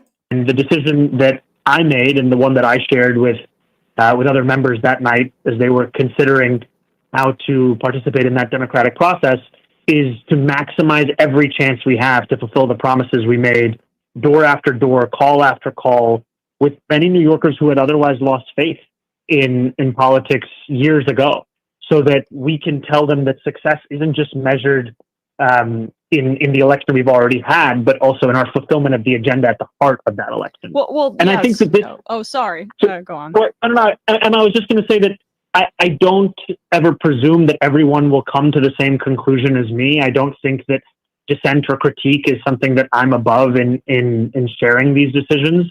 But they do come from this as my framework, and I think it's it's honestly helpful to be able to share it with people. No, I appreciate that, and I'm just eager to ask you these things because we have you for such a limited time. Really, is one is it your kind of belief basically that delivering on your agenda in terms of the macro constituency that Sam was just speaking about is the best way to kind of show how the movement can expand and have more politicians like yourself across the country run in that way? And I would imagine that was motivating you and what you said to DSA. And two, does that mean that you're ruling out supporting primary challenges broadly throughout the city?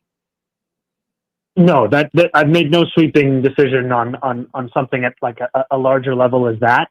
And to your first question, I think often about what Bernie said at our rally, which was that what our opponents in the campaign feared the most was the power of example. And that example is not of just winning the election. That's the example of delivering a rent freeze, of fast and free buses, of universal childcare. Because those are things you can hold on to. Those are things that you can actually feel and see in your life. And so much of politics is this game of translation where a politician says something and then you have to jump through 10 hoops to understand how it relates to you, or if you're eligible, or if you hit the threshold. And these are not things that require that kind of a translation. These are things that are direct to our lives. And I think that it's, I remember when I was running for assembly, a friend of mine, Kara McCurdy, who's an incredible photographer who works on our campaign, I gave her the palm card that we had just designed with Anish, who actually created the logo for this mayoral campaign. And I thought it was the best palm card we'd ever made. And she looked at it and she said, "What do these words mean?" And we were just using a language that speaks only to a very specific set of people. And I think it just comes back to that you need to speak directly to people, you need to speak about policies that are also direct to their lives, and it all needs to be without translation. And so to me, once we succeed in the fulfillment of any part of this agenda, it becomes an example of why New Yorkers made the right decision to believe that politics could be more than this, as opposed to that they were wrong to have hope again. So let me tell you what people are saying on social media. On social media, people are saying he hasn't even started yet and he is already capitulating. Some people are saying, guys, he has a strategy. Just let him try the strategy out. But here's what I say. I think that people need to make a decision. Let me go to the next part here. I think people need to make a decision. Either you are going to support candidates that take money from the Israeli lobby or you're not. And for me, that decision was made. That's why I didn't vote for Kamala Harris or Donald Trump. So either you're going to support those, and Hakeem Jeffries is one of those people. So stopping a primary challenge against Hakeem Jeffries, you are ultimately keeping an AIPAC stooge in that spot to continue to vote for Israel and their interests. So people have to ask, I think progressives need to answer this question. Either you're supporting candidates taking money from the Israeli lobby or you're not. When Bernie Sanders had the Fight the Oligarchy tour, one of the things I said back then is, are you fighting the oligarchy in the Democratic Party too? Because just a couple months ago, you were telling people to vote for someone who was taking money from billionaires and all up in that oligarchy. So you can't have it both ways. Either you're supporting that system or you're not supporting that system. If you notice with Donald Trump, with Trump supporters, they have a pretty hard line. Like they just kind of going all in for Trump. They said it's him, nobody else. But if they don't make this decision, we'll continue to have that ratchet effect where it just continues to go back and forth and both parties stop anything from moving to the left. Now, here's the thing that happened just over the weekend. This is him now going a step further. Listen to this. Two more quick questions. If Democrats win the midterms, do you want to see Leader Jeffries become the Speaker of the House? Yes. Okay. That was a firm, quick answer. So, yeah, it was a very quick answer, which tells me there was a conversation that was had. So here's the other thing. People saying, well, what would he say? What is he supposed to say? He could say, I'd rather not answer that question. I'm focused on what's happening in New York with the people in New York. Or I'm not in Congress. I'm not a Congress member. Like, why was that question even asked? It's very, very strange to me. You leave plenty of time for my final answer. Let me go back and give a little more. Look, former President Obama called you after your victory, and he offered to be a sounding board for you as you take on this role of mayor of New York City. What advice did he give you about how to lead effectively in these years ahead? You know, one thing I really appreciated about the conversations I've had with the president have been the importance of what it looks like, not only to inspire hope, but to sustain it and then to deliver on it. And time again, that comes back to the city hall that you're putting together. And even right now, we have about 40 odd days of a transition. Transitions are typically a time of pageantry and pomp. We want it to be a time of substance, a time of purpose. And so we ensured that the first day after the election, we announced our 4 incredible co-chairs of our transition, our executive director. And then the week after that, the first deputy mayor, the chief of staff. We're moving much faster than typical because we want January 1st to be a day where we start to deliver, not start to prepare. And I appreciate President Obama's emphasis of what it looks like to prepare in advance so that you can deliver. All right. And there's Obama intervening again. Zeneb says he could have said there's an election cycle. I'm not a member of Congress. Let's see what happened. And that would have been a totally, I think, professional answer, right? But the quickness with how he said, yeah, like just very quickly, yes. I mean, I'm just thinking about all the pro-Palestinian supporters who supported him for this. I want to show you Hakeem Jeffries here in the flesh. Here comes that squirrel again. This is actually insane. Look at AIPAC Shakur sucking off his Zionist masters. Listen to what Hakeem Jeffries said here. This is who Zohran just endorsed. And then you had to deal with the first intifada, and Israel prevailed. And Israel had to deal with the second intifada, and Israel prevailed. And then missiles were flying in December of 2008, and Israel prevailed. And then missiles were flying in November of 2012, and Israel prevailed. And so I'm confident that when it's all said and done, we're going to stand together. Israel today, Israel tomorrow, Israel forever. God bless you.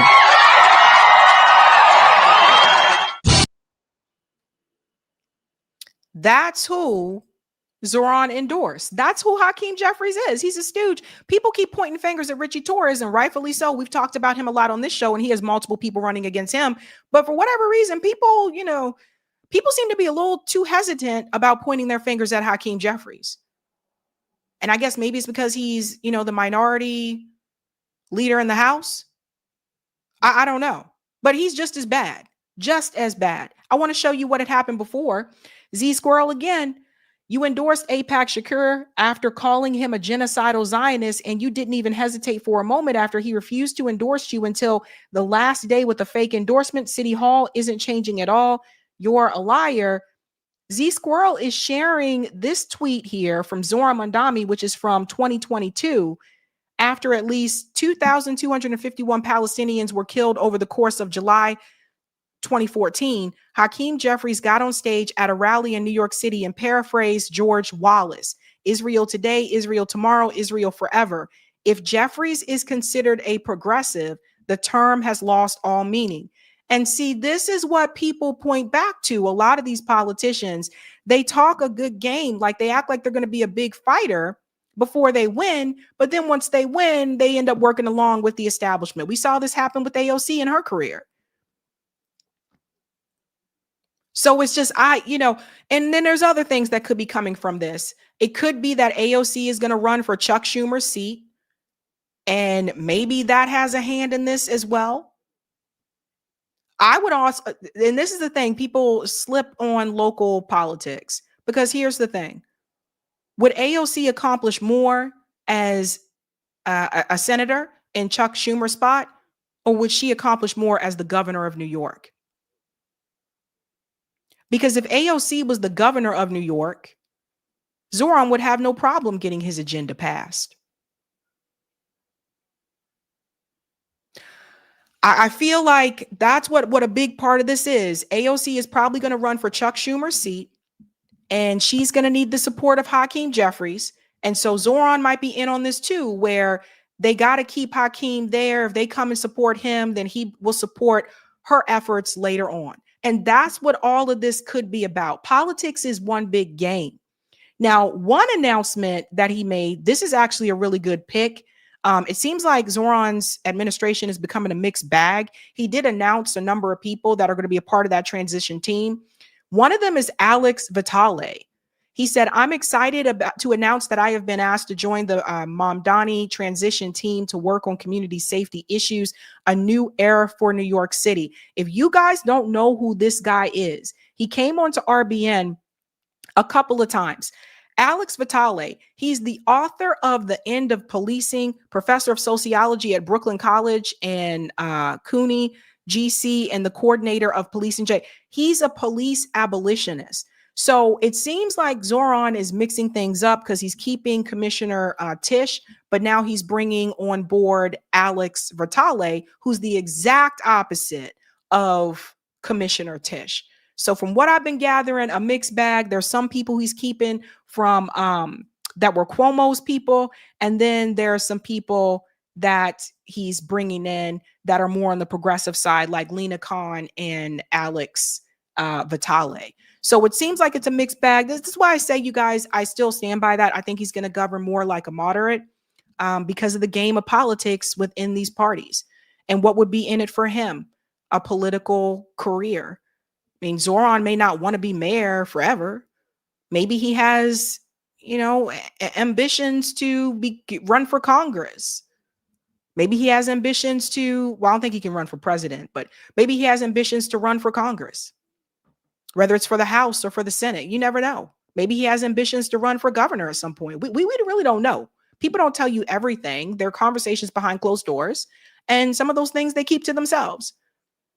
But I did see a number of people were really disappointed. And I think that the more people start to understand the game of politics and the more people start to come to this place of acceptance where you realize that politicians are not heroes, that you are the hero that you're looking for, the people in the community are the hero that you're looking for, then I think those disappointments start to go away.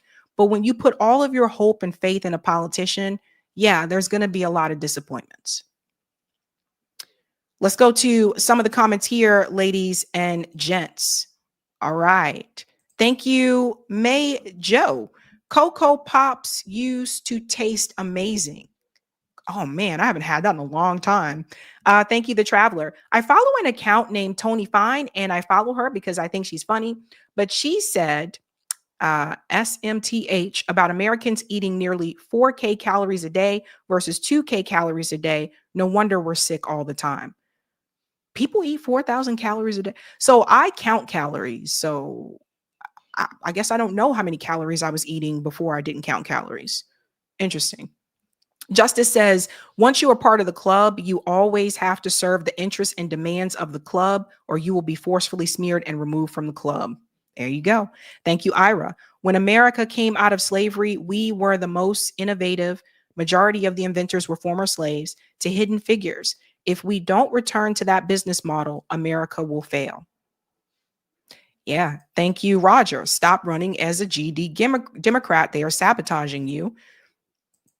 The luxury bucket list says Zohran is betting an AOC beating Schumer for his Senate seat. So he's helping her by endorsing Jeffries now. Yeah, there could be something like that happening.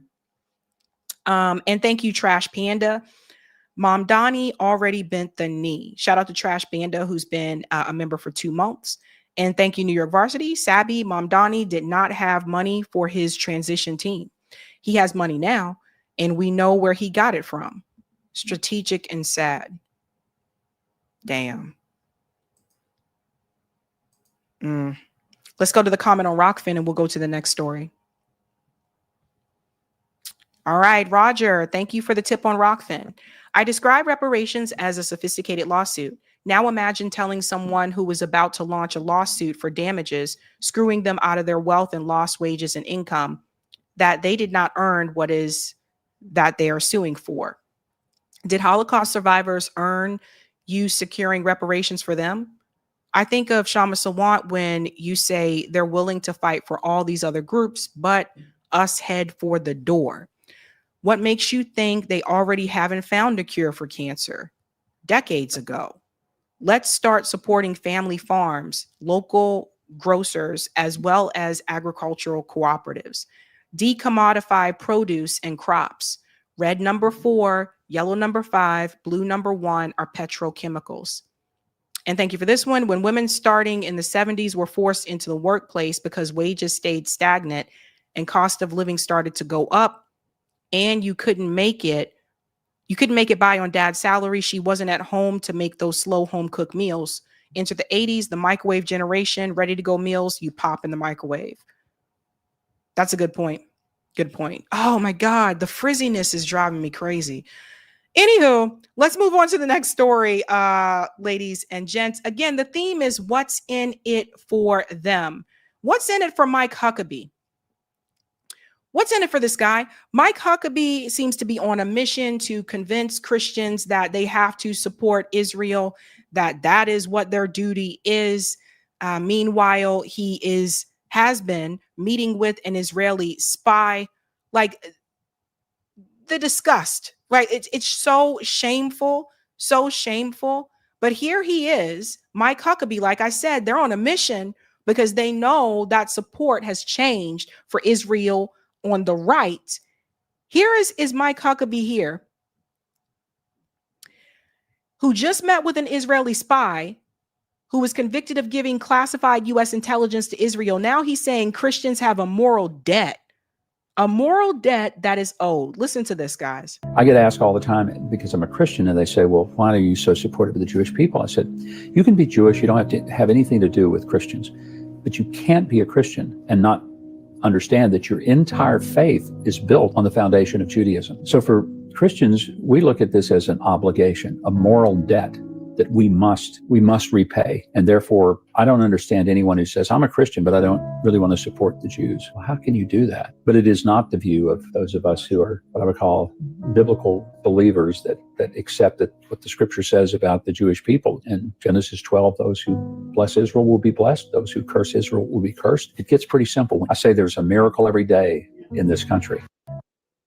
Israel, as I mentioned on Sunday, we started my series, part 1 of my series called The Israel Myth. Again, in the Bible, Israel is those who follow Christ. Started off with Israel being referred to as Jacob, where Jacob was called Israel, but it's supposed to be those who follow Christ. This Zionist entity project for the state of Israel is not what Israel is in the Bible, not the biblical Israel. But Mike Huckabee is an insane, crazed Zio person. And for someone who claims to be a Christian, he has absolutely no respect for the children that have been killed in Gaza. He doesn't give a damn about them. So as far as I'm concerned, Mike Huckabee can fuck all the way off. This is a part of his podcast tour. Ben Shapiro's going around on podcasts trying to convince people. And now you got Mike Huckabee going around trying to convince people to continue to support Israel as well. Mike Huckabee should be wanted for treason because Mike Huckabee met with an Israeli spy. Max Blumenthal says Mike Huckabee went to Israel 14 years ago to lobby for the freedom of an Israeli spy, Jonathan Pollard, who forked over the NSA's signal intelligence manual to Tel Aviv. Trump and the Senate GOP then chose him as their point person to represent the America First brand in Israel. Listen to this. Governor Huckabee joins the recent calls to act in benefit of Jonathan Pollard, who has spent more than 25 years in U.S. prison for spying for Israel. He pled guilty. He served an extraordinary length of time for the crime that he was convicted of, to which he pled guilty. And it would seem to now be, I think, a matter of goodwill and a good faith gesture for the president to give clemency and release him. Governor Huckabee joined. In my opinion, this is treason. This is treason. This is absolutely insane. He went there to advocate for an Israeli spy who gave away U.S. intelligence secret. This is treason. And yet he gets applauded. He goes on all these different shows. He goes to different conferences. Is that like helping Americans? No, it's not. That's helping Israel. We have separation of church and state in this country.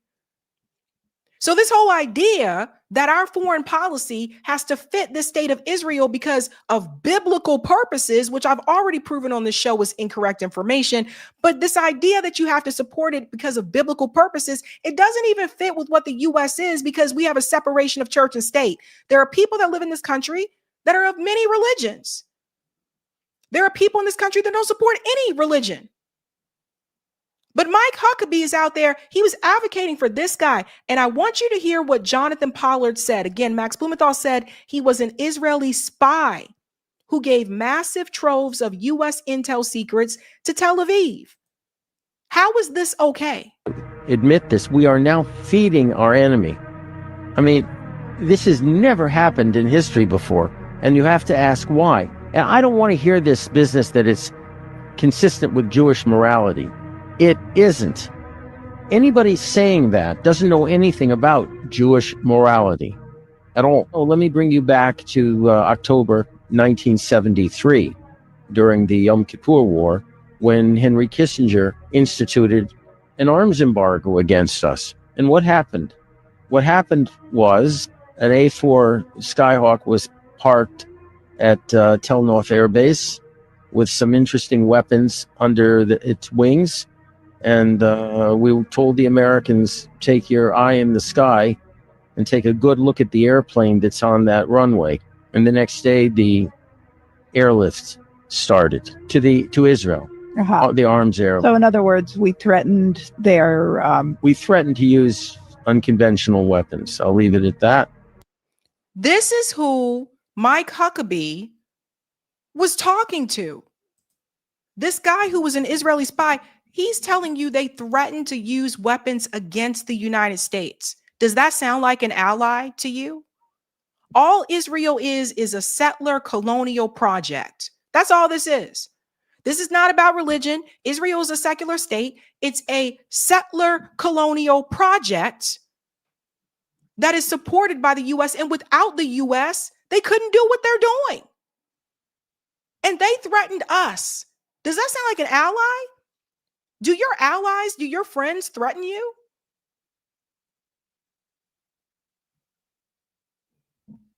That's who Huckabee is buddies with. This is who he went to hang out with. And so he said, is this what you want us to threaten now? I said, absolutely, except this time I want us to go forward with it if necessary. If they think we're bluffing, we go forward with it. Look, as far as I'm concerned, when we are faced with an existential threat, we have the right to use any and all weapons in our disposal to eliminate that existential threat. A lot of people don't know anything about nuclear weapons at all. What they are, how they can be used. And I'm tired of using euphemisms. I'm tired of saying, well, we have something, in the basement, but we won't be the first to introduce nuclear weapons in the Middle East. It's enough already.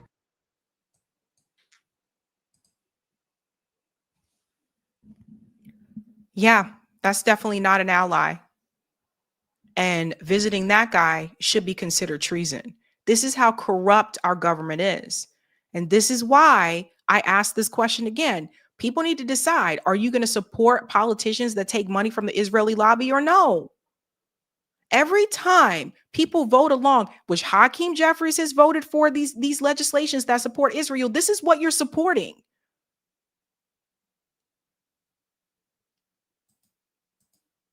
Mike Huckabee isn't alone, because there's more. Now, we actually have Obama's speechwriter, Sarah Hurwitz.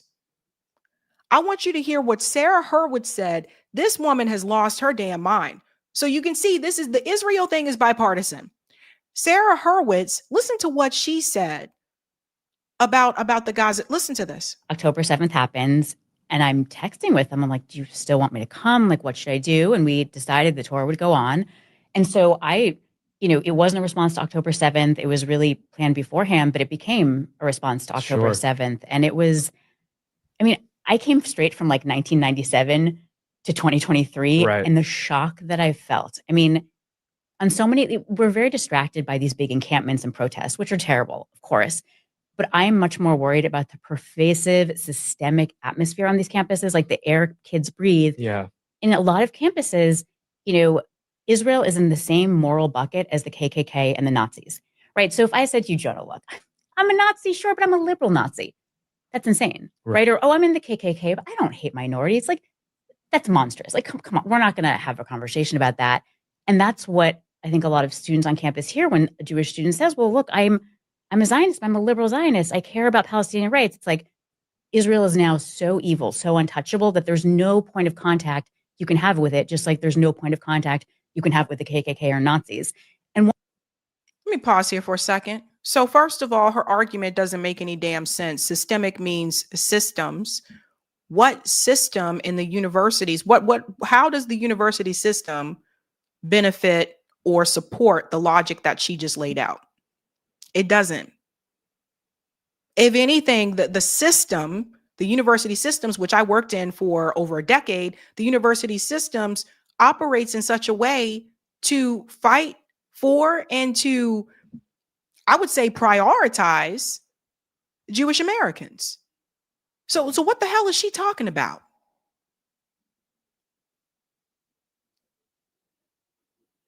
Two, this whole idea that, well, it's that's impossible for someone to be like the KKK or something. That's impossible to compare us to like the KKK. No, it's not. Because just because you're liberal doesn't mean you're not racist. Hello. There's a lot of that going around where you can be liberal and say, I think all these people should have these rights. But the moment they move next door to you, you got a problem with it. Somebody talk to me. Hello. So that in itself is problematic. So here goes again. This is Obama's speechwriter. Once you're in that level of rationality, there's no conversation to be had. So many Jewish students told me they tried to meet with their classmates who were harassing them and like have a conversation, and they would be told, no, that would be normalizing Zionists. I just thought like the extremity of this, and it's so confusing for these poor college kids because their anti-Semitism education has been Holocaust education. Right. So they get to campus, they're like, well, there are no Nazis here, but I feel really unsafe. And so I'm going to gaslight myself and say, well, maybe it's anti-Zionism, not anti-Semitism. And I have to walk them through like, okay, if a classmate of yours, I was like, can I walk through your campus with a t-shirt that says, I love Israel? And they're like, oh God, no. I'm like, okay, what if a Black student came to you and said, my campus is great for Black students, but I can't wear my Black Lives Matter t-shirt. I'd get harassed. And the student's like, oh, that's racism. That's terrible. Great. Gay student says, my campus great for queer students, but if I wear my Pride t-shirt, I will be harassed. Like, it's not great. That's homophobia. Right. So it's like, so how come if you wear your Israel t-shirt and you get harassed, you don't think that's anti-Semitism? And they're like, no, but the problem, it's not Jews, it's Israel. I'm like, okay, what if your Chinese American classmate wore a t-shirt that says, I love China? Even if your classmates knew what a terrible human rights violator China is, I'm guessing they would think, well, okay, I'm sure she doesn't love the Chinese government. She's probably just passionate about her heritage, or maybe she's studying Chinese history or language. I think your classmates would give her the benefit of the doubt. Right. And that is not something that happens for Jewish students. And it's Dara. The dangerous part about this conversation is that she is conflating Zionism with anti-Zionism with anti-Semitism. She's conflating Zionism with Judaism. She's mixing those two together, and that is intentional. She's not saying this because, whoops, I just messed up, or maybe I didn't understand. That is intentional. That is a Zionist strategy. Let's push the two together. That way people can't criticize Israel. Israel is a state. Israel is not perfect. There is no perfect country in the world. And you can criticize other states and other countries for their actions. But what they are trying to do, people like Sarah's whack ass, they are trying to convince people that Zionism and anti-Semitism, that this is the same thing. So that way you can't criticize Israel. Does everybody understand what I'm saying? This whole, well, can I walk on campus with a shirt that says, I love Israel, given what's happening right now? Why would you even want to do that? Why would you even love Israel at this point in time when the majority of the Israelis support what's happening to the Palestinian people? Why would you even want to do that? Why would you do that? Also, too, don't put us in your mix, Sarah. Don't put black people in your mix. Don't come with the whole Black Lives Matter t-shirt. You're talking about two completely different things. And we, my people, we don't have any type of power in the university system. I can tell you that for a fact. We don't have the resources as a group, as a community. We don't have it. So don't try to lean that whole thing on us, because at the end of the day, when it comes down to all the marginalized groups and community of color groups and stuff like that, when it comes down to that, you have made sure that you are prioritized, not us. So I don't even want to hear it. Don't want to hear it. But this was Obama's speechwriter. So they're weaving into both of the parties, or the uniparty. It doesn't matter which one you're a part of. Zionism is a part of both. And you got to start asking this question: how is Zionism a part of so many different institutions, whether it's education, whether it's the political parties? Come on, man. Who's one of my best friends and an amazing Jewish author, she talks about the difference between poor anti-Semitism, which is like, you're a Jew, you're bad, I'm going to kill you. There is nothing you can do to be good. You can't convert. You're bad. I'm killing you. Whereas there's another kind of anti-Semitism, which is like, you're a Jew, you're bad. There is something you can do to be okay. You can give up whatever it is that I, the majority, think is disgusting about Judaism. And so back in the day, if you were a Jew converted to Christianity, they wouldn't kill you for some time, at least. Yes, I have. For a while, maybe. If you got lucky, you could convert. And today, I think I think about my parents' generation, the 50s, if you were a Jew and, just get rid of your last name, your nose, right, your Jewy gestures, right? Be less Jewy, and then you're safe. Today. And that's not what anybody is saying. The college encampments did not say anything about that. They were calling for an end to the genocide. Now she's trying to make this as though, no, they were actually against the Jewish people. A lot of the student protesters were Jewish American students. For those of us who were on the ground and covered those events, we know this, but she's not going to say that because that doesn't fit her narrative. Ay. Today, it's, get rid of your Zionism and then you're safe. And so you see these poor kids who are like, they're like, my rabbi growing up told me Israel was great. And then I got to campus and I learned they were genocidal, colonial Nazis. I saw the light. I had an epiphany. And then I took anti-Zionism and anti-colonialism into my heart, and now I'm saved. And their classmates are like, now you're saved. You're a Jew who's seen the light. And it's like, no, it's like, you're nutso psycho. But she's not the only one, right? And start thinking about it now. What's in it for them? So let's go to the craziest of the crazy, Miss Melanie Phillips. Jewish Zionist activist Melanie Phillips at Sherrod Haddon's Rage Against the Hate conference declares that there is no such thing as Palestine. Listen to this, guys. Wild. The world has been made to believe that peace and justice in the Middle East hinge on the Palestinians getting a state of their own. Justice for the Palestinians has been deemed to be the issue that drives all before it. By apparently denying that happy outcome, the state of Israel has come to be perceived as the enemy of humanity itself. This is the big lie that we are all up against. But the Jewish world has never identified this big lie as such and has never fought it. It has never told the world the truth. There is no such thing as Palestine. There is no such thing as the Palestinian people.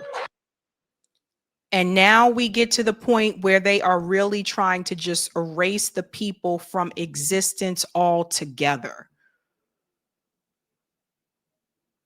This is absolutely deranged. Now their job is to convince you that the people don't even exist.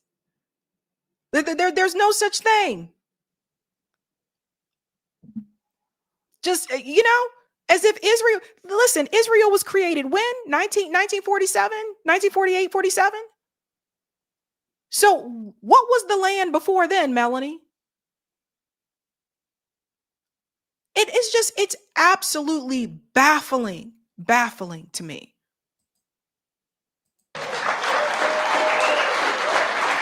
The Jewish world has never told the rest of the world that the indigenous people of the land of so-called Palestine are the Jews, that the Jews are the only people who have any entitlement to any of this land, an entitlement based in law, in history and morality, and they are the only people who have an entitlement to all of it. The Jewish world has never said that. This is absolutely sad. So you see what's happening here? Yeah, they're big mad, man. They're big mad because the numbers are not looking in their favor anymore. So there were Jewish people that were there. There were also Arab people that were there as well. They were living together in harmony before Zionism started, before the Balfour Doctrine. And then the father of Zionism, Theodore Herzl, wasn't religious. Don't she sound like a colonizer to you? She sounds just like one. It's ours. It belongs to us. It's old. Says who? That's what this is. And they are pissed. They are pissed because it's one thing for people on the left to push back against it. It's another thing when you have people who are Republicans who are pushing back against it, in particular, younger Republicans. Why do you guys think there's the push from Chuck Schumer and others and Ben Shapiro to shut down Nick Fuentes? It's not just because Nick Fuentes says racist things here and there. It's because he has been able to reach young conservatives and tell them the real deal about Israel. And they can't have that.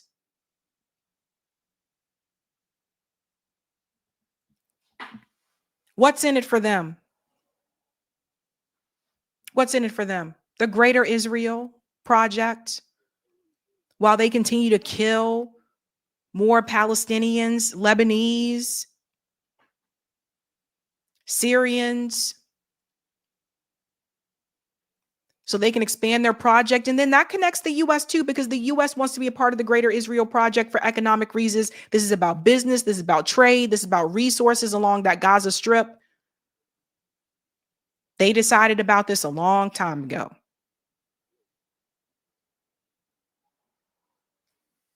So the world did notice. The world is pushing back.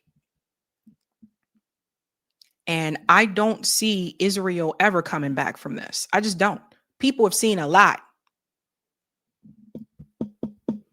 Hard to forget watching, a live streamed genocide.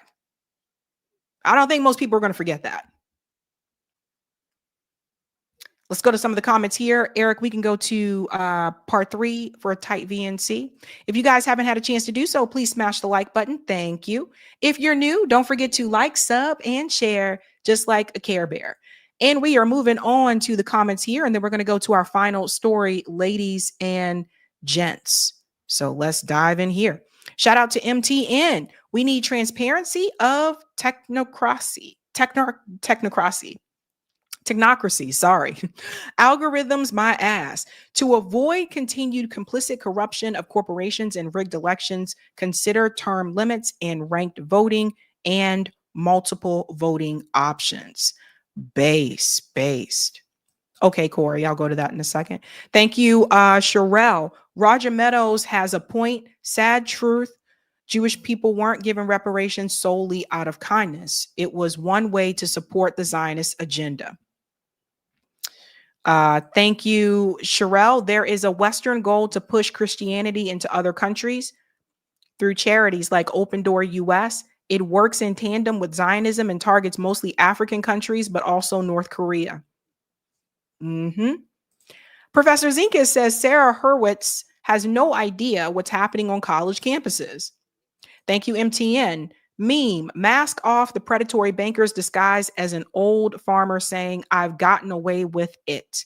If it weren't for Scooby, Shaggy, Candace, and those pesky meddling mystery machine van kids. Thank you. Let's go to the comment on Rockfin and we'll keep it moving. Keep it moving and keep it grooving. All right. Thank you for the tip, Roger. Tried to tell everyone during the summer about this meeting with Jamie Dimon and the other Wall Street ghouls that they said was a very positive and friendly chat with Zohran. Yep, there you go. All right. Again, the theme is what's in it for them. And let's go ahead and get to our final story of the night. I'm sorry, guys. Like nothing really fits me right anymore since the weightlifting. Anyway, I'm sorry, you guys. I got the frizzy hair. I got the shirt to keep moving. Anywho, let's get to this final story. This one is quite a bit serious. So Candace Owens is alleging that France has put out a hit on her, that apparently she has been informed that her life is in danger. Now, I don't know what people make of this, but what was really interesting is that she posted on social media that the show is not streaming this week. She is not having a show this week. This sounds very serious. Like at first, like people saw this and a lot of people were making fun of it, but I've been kind of following this on social media and this sounds pretty serious.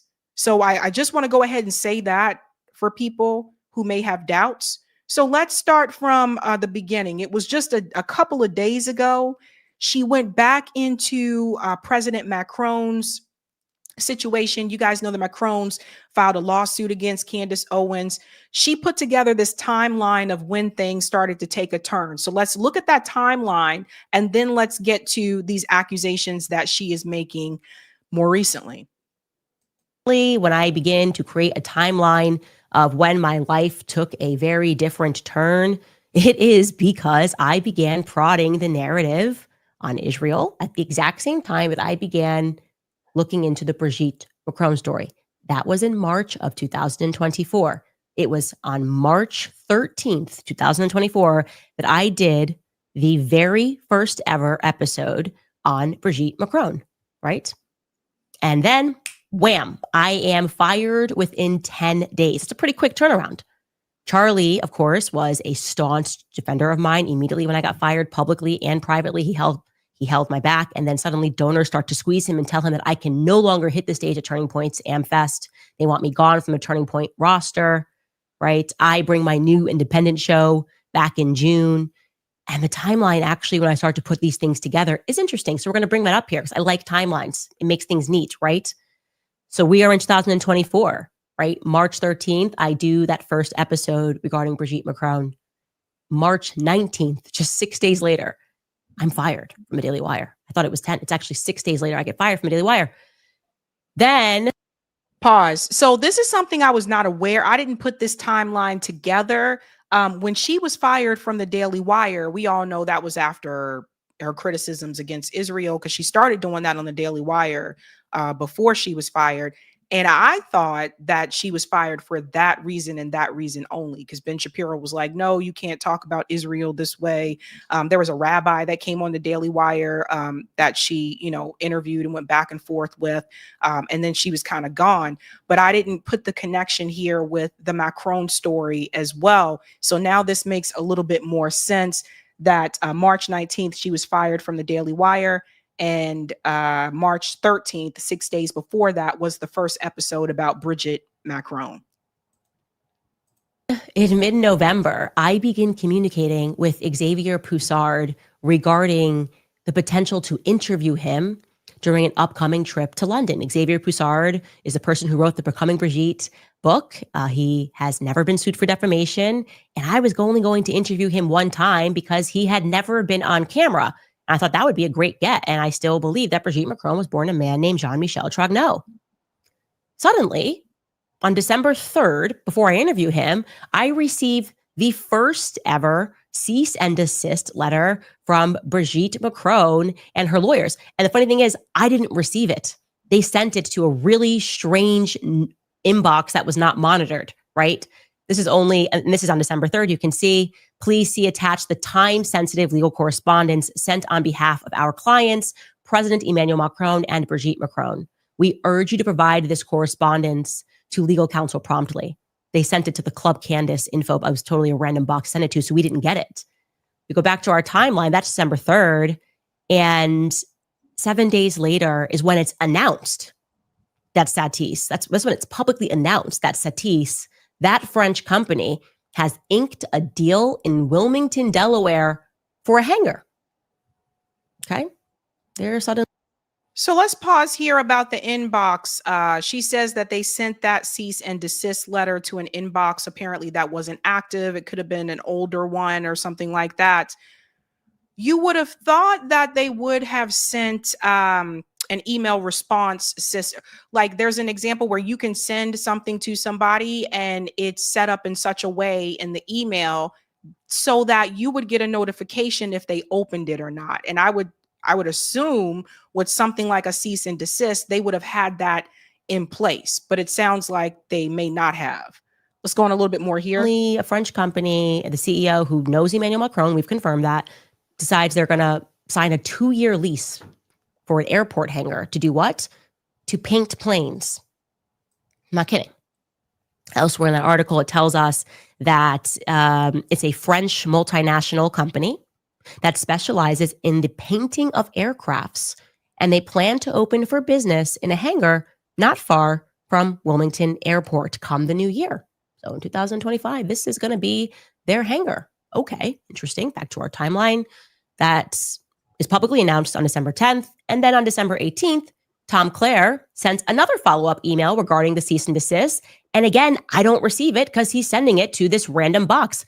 I am forever thinking in my brain now, what if I had received it?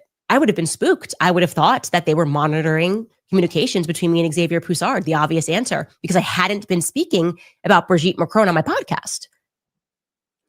So yeah, this is interesting about the cease and desist. Yeah, they were pretty pissed with Candace for that particular series. Let's go to another part here of this video where she gets into a little bit more information about what she was told via text message by Charlie Kirk about the White House and their implication in this. Listen to this part. It goes viral because it was a shocking story, an unbelievable story.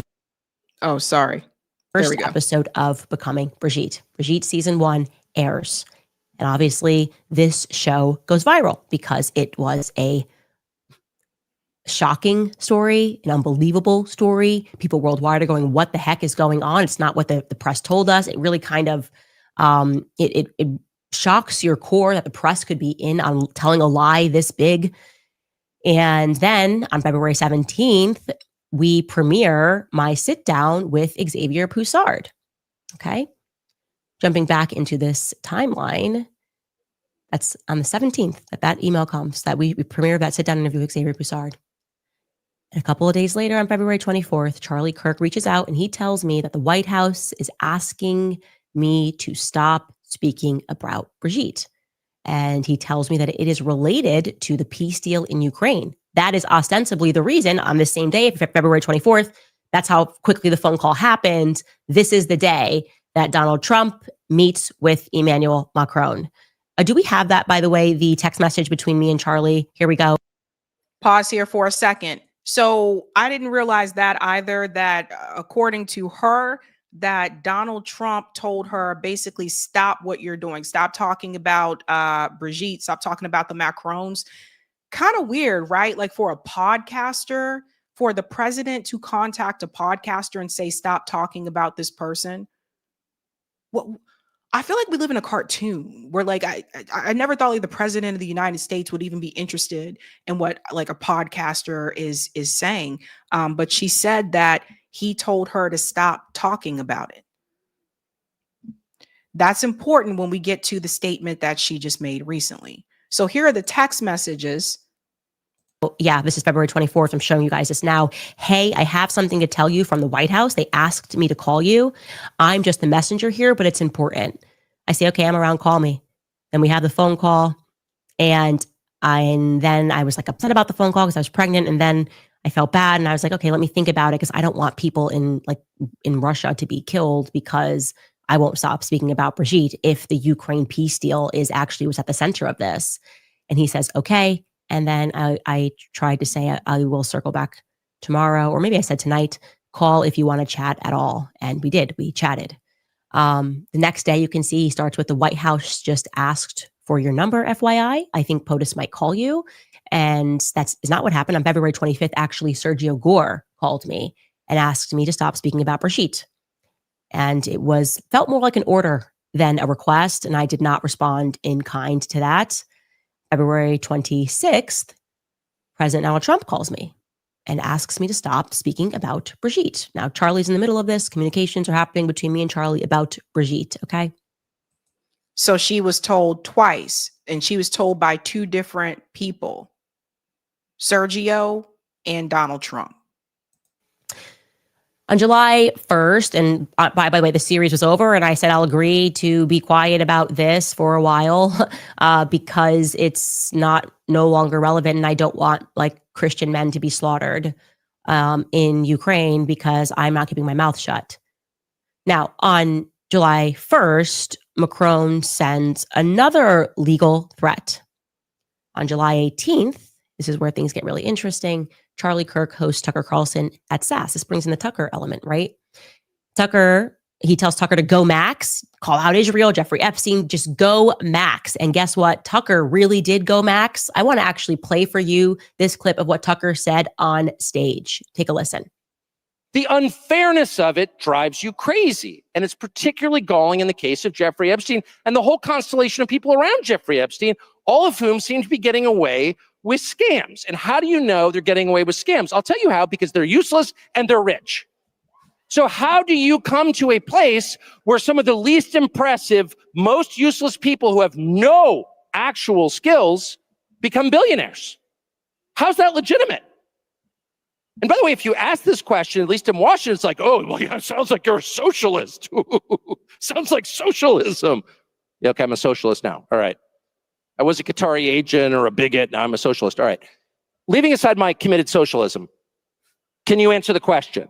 How did Bill Ackman get $9 billion? Bill Ackman, a pretty impressive guy? I know Bill Ackman. No. Bill Ackman's like well-connected and super aggressive. That's it.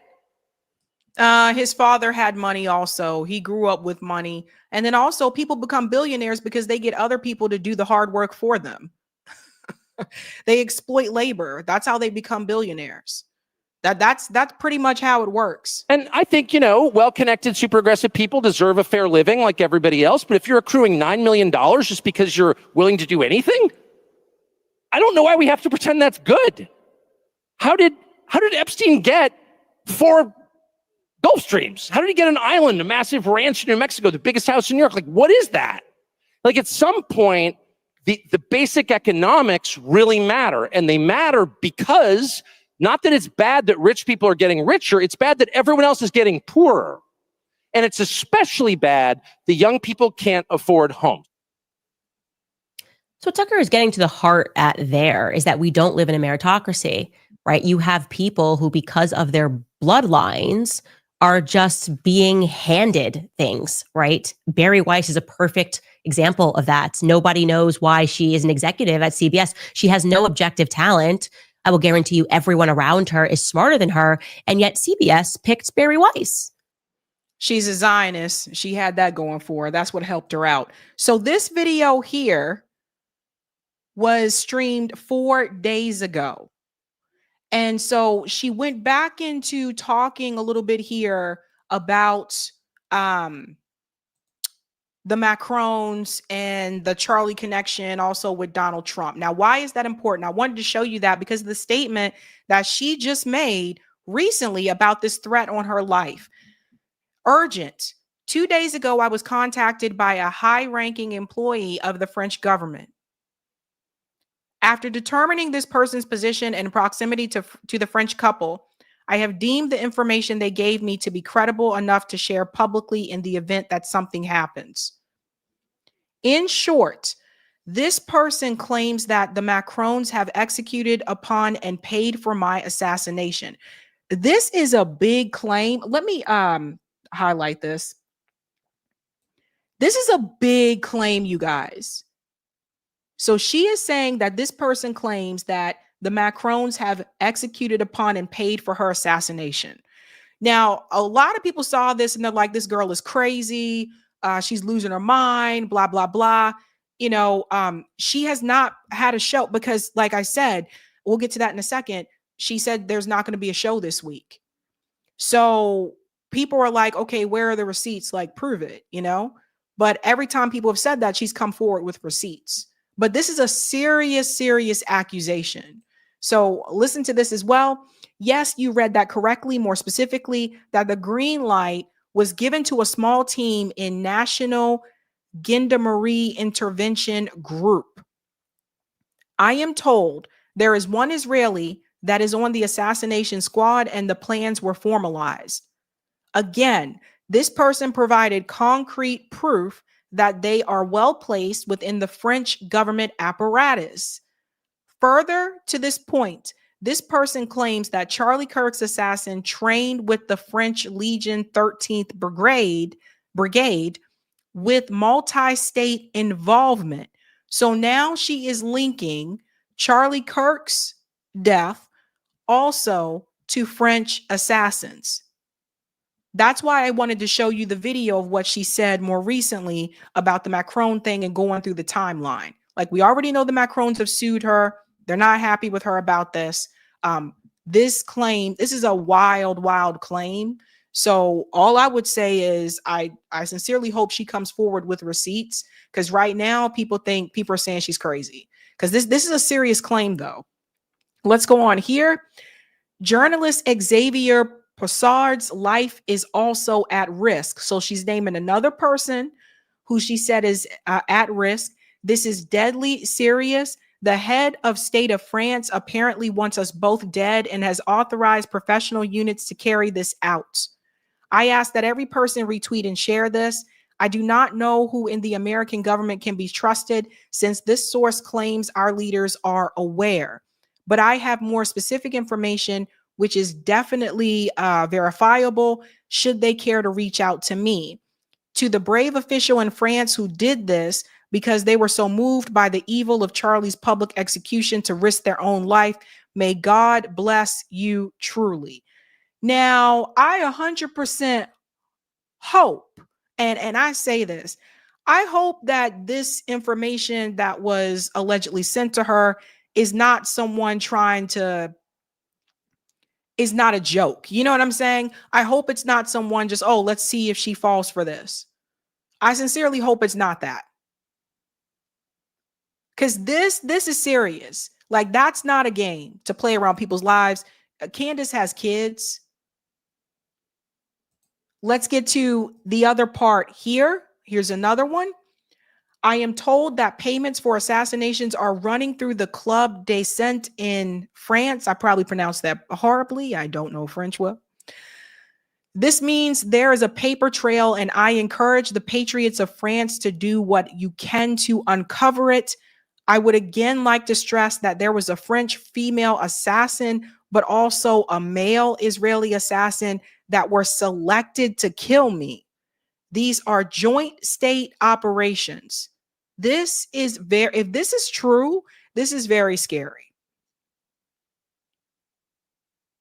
Very scary. Let's go on a more here. When everything is said and done and the public learns that Macron allegedly moved $1.5 million for my assassination, how will the world respond? Is everybody hearing this?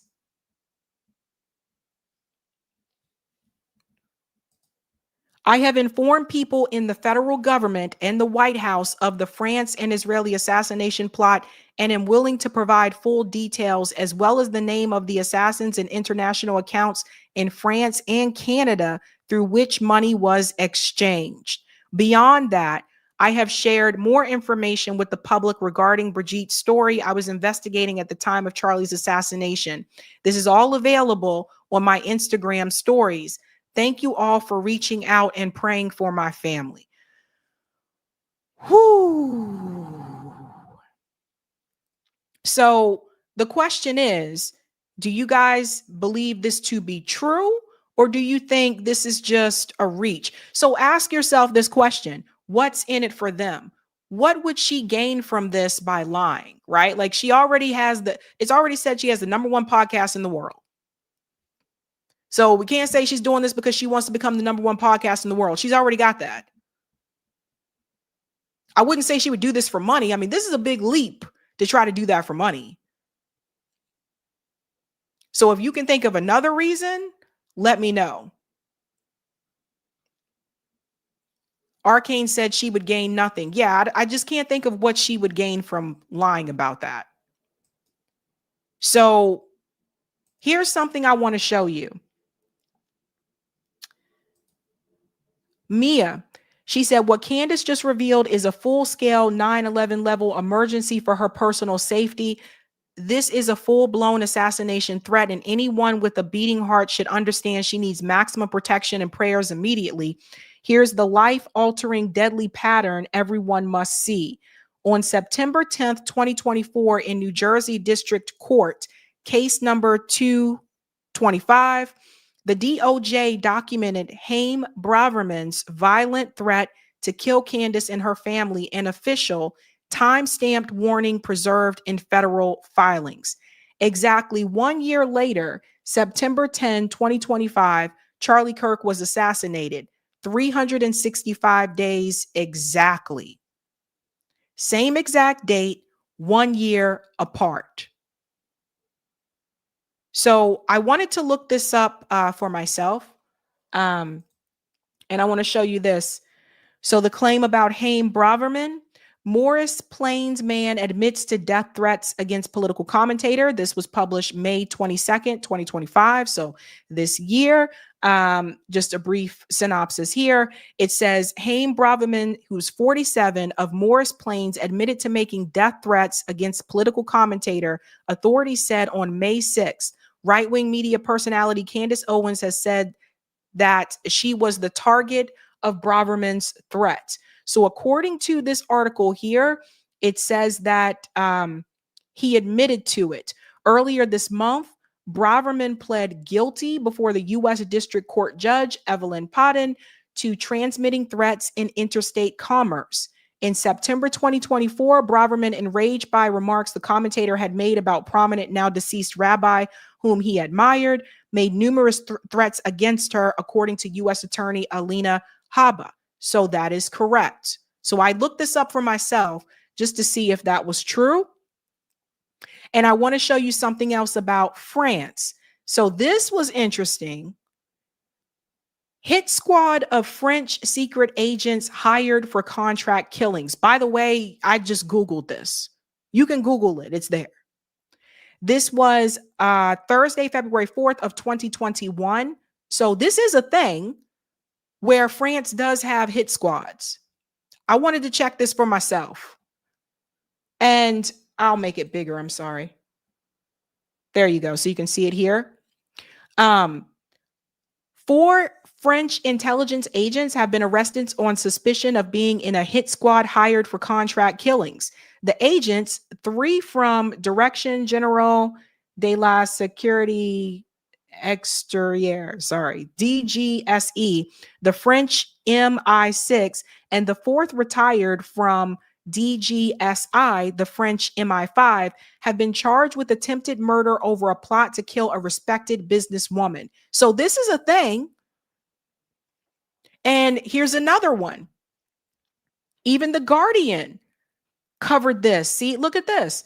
French intelligence agents charged with attempted murder. Police discover agents in stolen car with false plates while plot to kill woman was not a part of the duties. This was Wednesday, August 5th, 2020.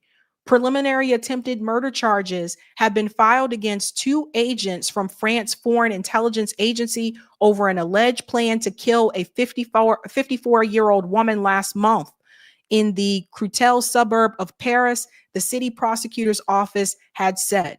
So I didn't know about this, but this is a thing. Just wanted to check that for myself, that there is French intelligence. And again, that there was at some point French secret agents that were hired for contract killings.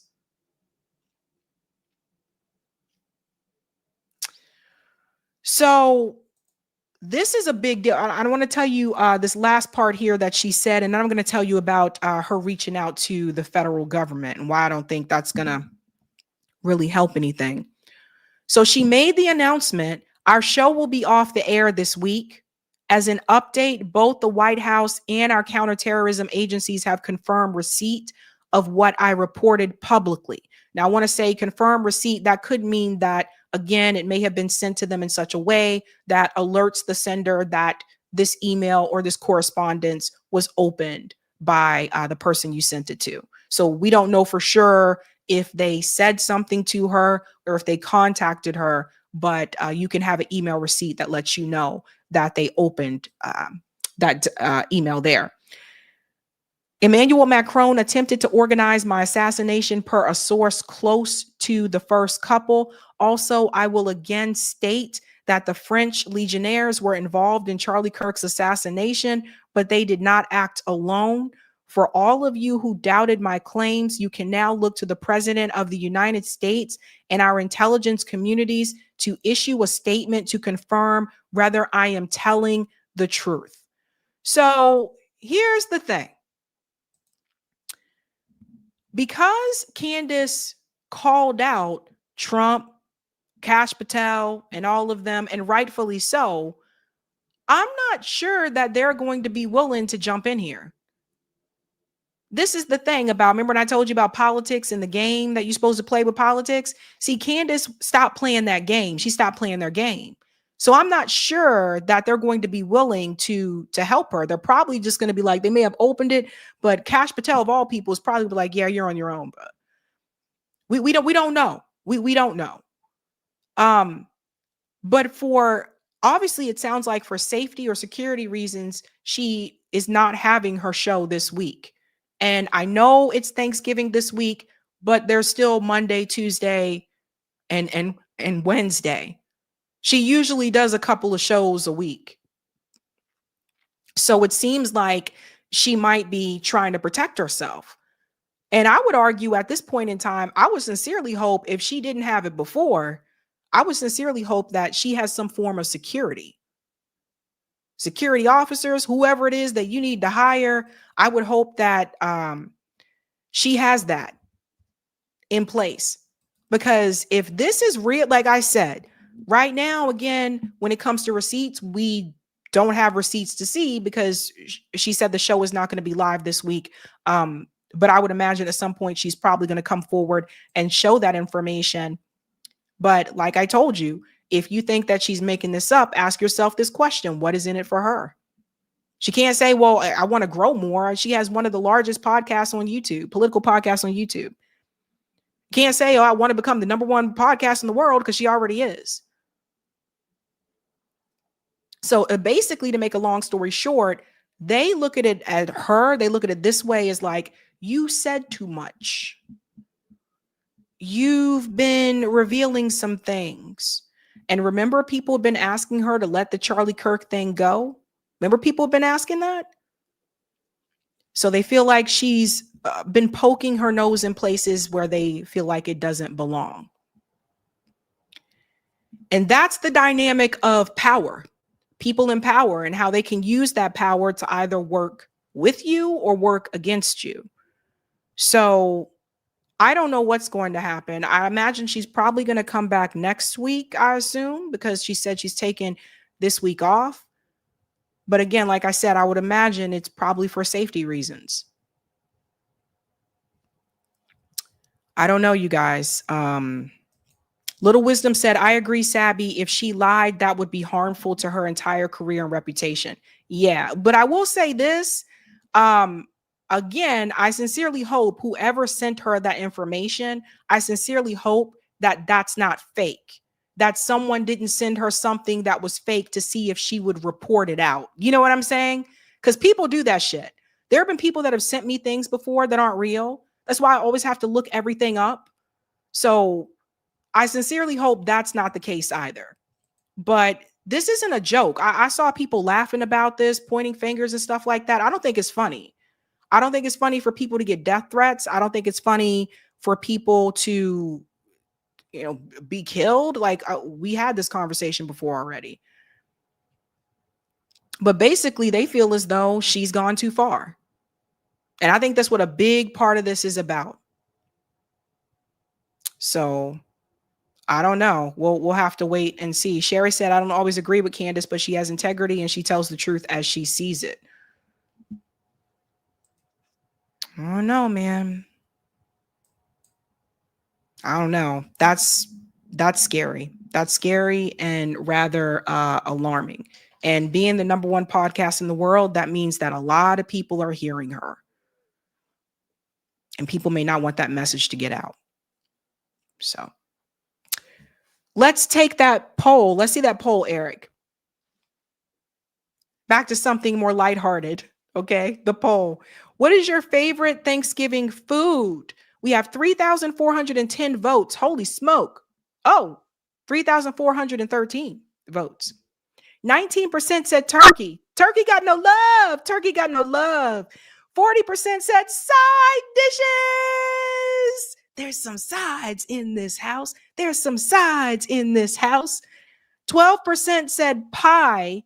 And 29% said you don't celebrate it. Okay. See, I knew it. That's why I wanted to do the poll. I knew it. I was like, I bet you most people are not going to say turkey. Not going to say turkey. Hey. All right, guys. Guys, that is it for me this week. I will be live again on Sunday. I'm taking Thursday off because it's Turkey Sides Day. I hope you guys have a great holiday weekend with your family. Eric's going to come in and he's going to close out the show. I went pie. You said pie? I'm there for the pie, man. Hey. When I was a kid, we used to have these big Thanksgivings, and my mother and aunt and the sisters, like pie was the thing. It would be like a dozen pies, all different kind. And my then grandma did that. Yep. And then when I started showing up with my wife, she would get in on it. And yeah, Pie Day was a big deal. And Pie Day was the day before Thanksgiving. That was Pie Day. What? Oh, yeah.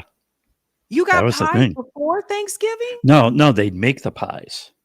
Oh, make them before. Oh, yeah. Okay, that makes sense. Right. So Pie Day was the day when they'd make up the pies. And then you have them all ready for the big Thanksgiving. So.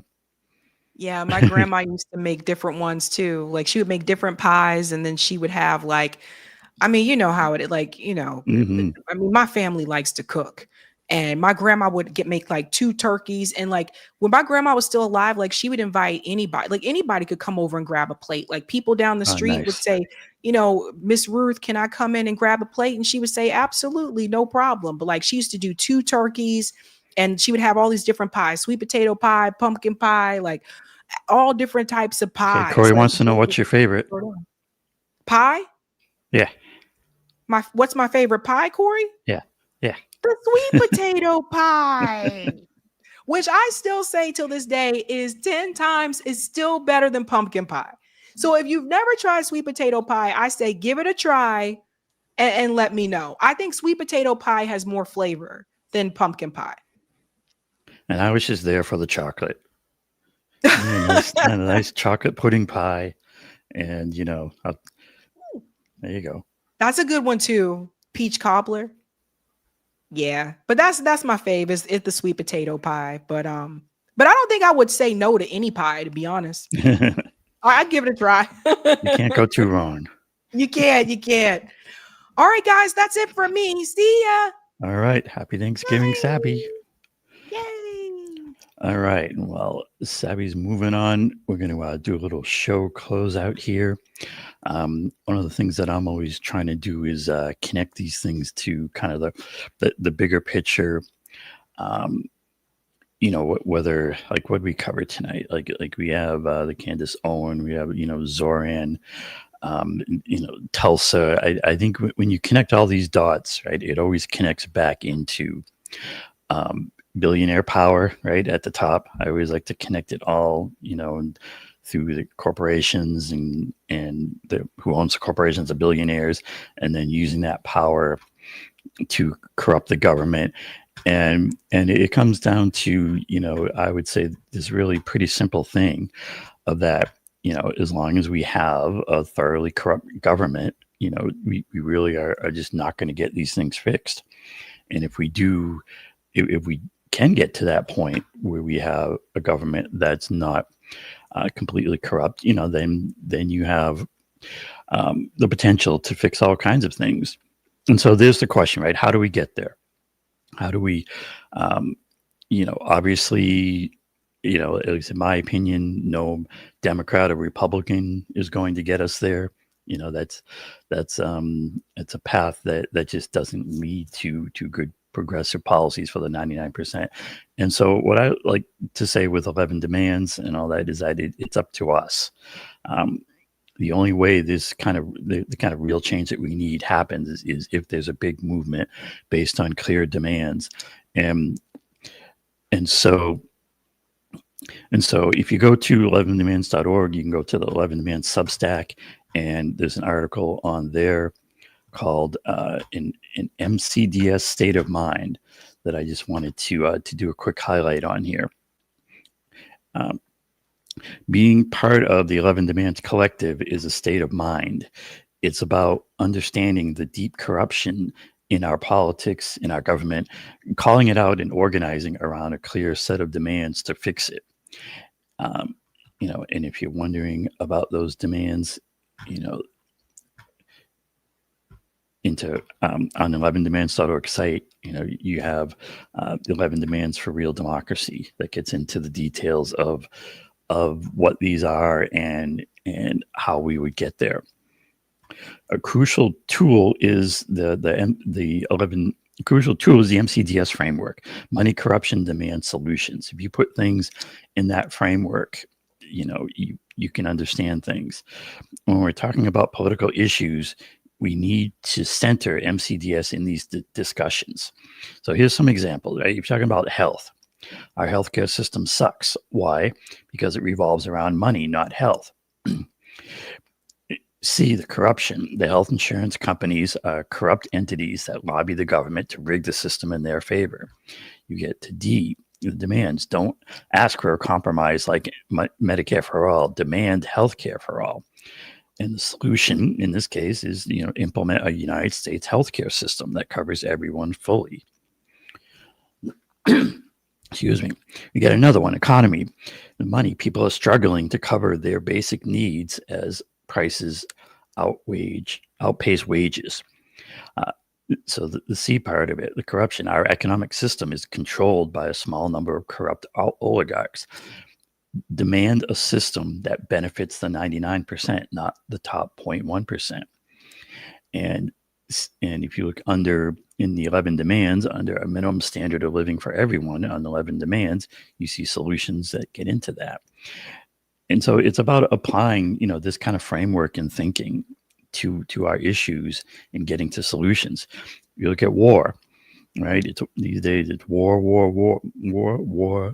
and more war. Why? Because this is crucial to understand why these wars are being fought. It's not about religion. It's not about ethnicity. It's not about protecting, the little guy and whatnot. Wars mean more money for the military-industrial complex, that old MIC, the defense contractors like your Raytheon, your Boeing, your McDonnell Douglas, all these huge contractors that, that surround DC essentially, that are there in Northern Virginia. That's the real reason why these wars keep getting fought. It's for the profit that goes into these companies, and then that goes up to the billionaires who call the shots. Demand. Sorry, I skipped the C. Then you get to the C, the corruption. A bit of that money from those billionaires is then filtered back into our corrupt so-called government or representatives to keep the MIC, military-industrial complex, grift going. D, demand non-imperialist foreign policies and deep cuts to the U.S. military budgets. Demand peace. And then S, the solution, recognize that both political parties serve the war machine and no real solutions will come from them. So in closing here, it doesn't have to be like this. We can have a world that provides for the 99%, but it's up to us to make it happen. What can we do as individuals? Be the spark. Join the 11 Demands Collective. When discussing any major issue, use MCDS as a framework, use 11 demands and the solutions that flow from them to show the path forward. People are ready. Everyone knows that big money and corruption are running the show. It's up to us to inspire a mass movement that gets into the streets and does not let up until the demands of the 99% are met. And, as I referenced in here, the 11 Demands Collective, it's about trying to get ourselves together. And if what I'm saying, what's in 11 Demands sounds good, you can add your name to the list. It kind of functions like a petition. And the main thing is here we go. If you go to the pledge page, it's what does it mean to be a member of the 11 Demands Collective? It means, educating people on the deep corruption. Always bring it to that money and corruption. Identify the problem that must be addressed. Big money in politics and government. Call out our so-called representatives of servants of the top 0.1% and demand revolutionary reforms. And then be clear about the solutions. Describe those solutions. You can find them in demand number 1. And spread the word about 11 Demands and MCDS. So, there's what I would put out there as a theory of change. If we can get together in some real way around these kind of demands and spark this kind of a movement, I think real change is possible. All right. Meanwhile, the last thing we got here for the show are the super chats. We got some super chats and chats built up. Thanks for the super chat. Proud liberal to you, who says, what did Erica Kirk's OBGYN die from? That is a question. And thanks for the super chat. Mountain Star Studio. Evil exposes itself when gaslighting truth. Still reasonable questions of limited blood squib and label MIC mimicking of 1998 Snake Eyes security team's involvement. Wearing 1988 They Live glasses. Well, I get your last reference there. From that movie They Live, about those glasses when you put them on, you can see the aliens in their true faces. And I'd say let's try using MCDS as a lens to see what's really going on. And thanks Alcast for being a member for 20 months. And they say the fact that Candace Owens is seeking justice for Charles Kirk more than his wife, that woman ain't loyal. All right. And thanks for the super chat, Justice by Karma. Some facts she made about Kirk knockoff are true. Talking about Candace. And thanks for the super chat, Skip. Someone did Epstein and Kirk. Candace is believable. Certain people do not value any human life. Children and babies and women and old people dead. All right. And thanks for this one, Helpful Harm. He says, the crones will fall so their owners stay hidden. And thanks also for this one, Mountain Star Studio. Just commenting to get that competitive #1 spot.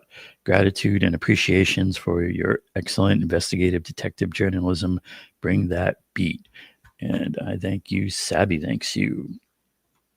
And thanks for the super chat from Tucker Carlson, CIA agent, who says, we love you, Sabby. Don't ever sell out. Well, I've seen no signs of that. And I think we got a little bit here out on Rock Fins from Mr. Roger. See what we got out here. Just got to bring up a little right window here. The one? No, that's the one. All right. Oh, I got to show it. All right. Sorry, got to move some things around. There we go. And a little resize here and there. Thanks for this paid tipped comment out on Rockfin, Mr. Roger Meadows, who says, last thing I think of when it comes to threatening governments is France. What, you can hit me over the head with a whole wheat baguette and feed me some poison cheese and crackers and force my nose to smell Pipi Le Pew, Pepe Le Pew, we. And then Roger follows up with, okay, I take it back. Didn't know it was that serious. All right. Thanks for those, Mr. Roger. And the one other thing I'll bring up before we close, I just want to mention the Sabby documentary again. I can show a page up on that. Right. It's not, well.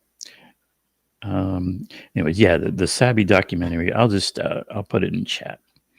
That for a limited time, you can still watch the Sabby documentary called Removed Black Erasure in Boston. I'll put the link in the chat.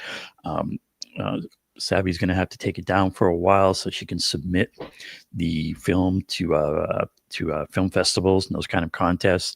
And then, sometime later, it'll probably come back up, but you can see it for now for free, as always.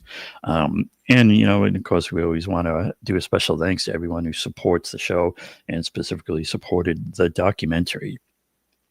So if you haven't caught it yet, what are you waiting for? Get out there and catch it. But that's going to do us for tonight. We'll, like Sabby said, taking Thanksgiving off, but I believe she'll be back on live on Sunday. Our usual spot, Sunday, 5 p.m. Eastern. There'll be clips posted in the meantime, and a lot of times Sabby will throw in a new clip that she records that didn't run on the live show. So keep your eye out because there can be new content coming in the clips in the meantime. But then other than that, yeah, catch us on Sunday Live. And everyone have a happy Thanksgiving and any other holidays that you're celebrating in the meantime. Yeah, and that'll do us for today. Thanks, everyone. Remember 11demands.org. And in the meantime, have a good night. Keep up that fight. We'll see you next time. Thanks all.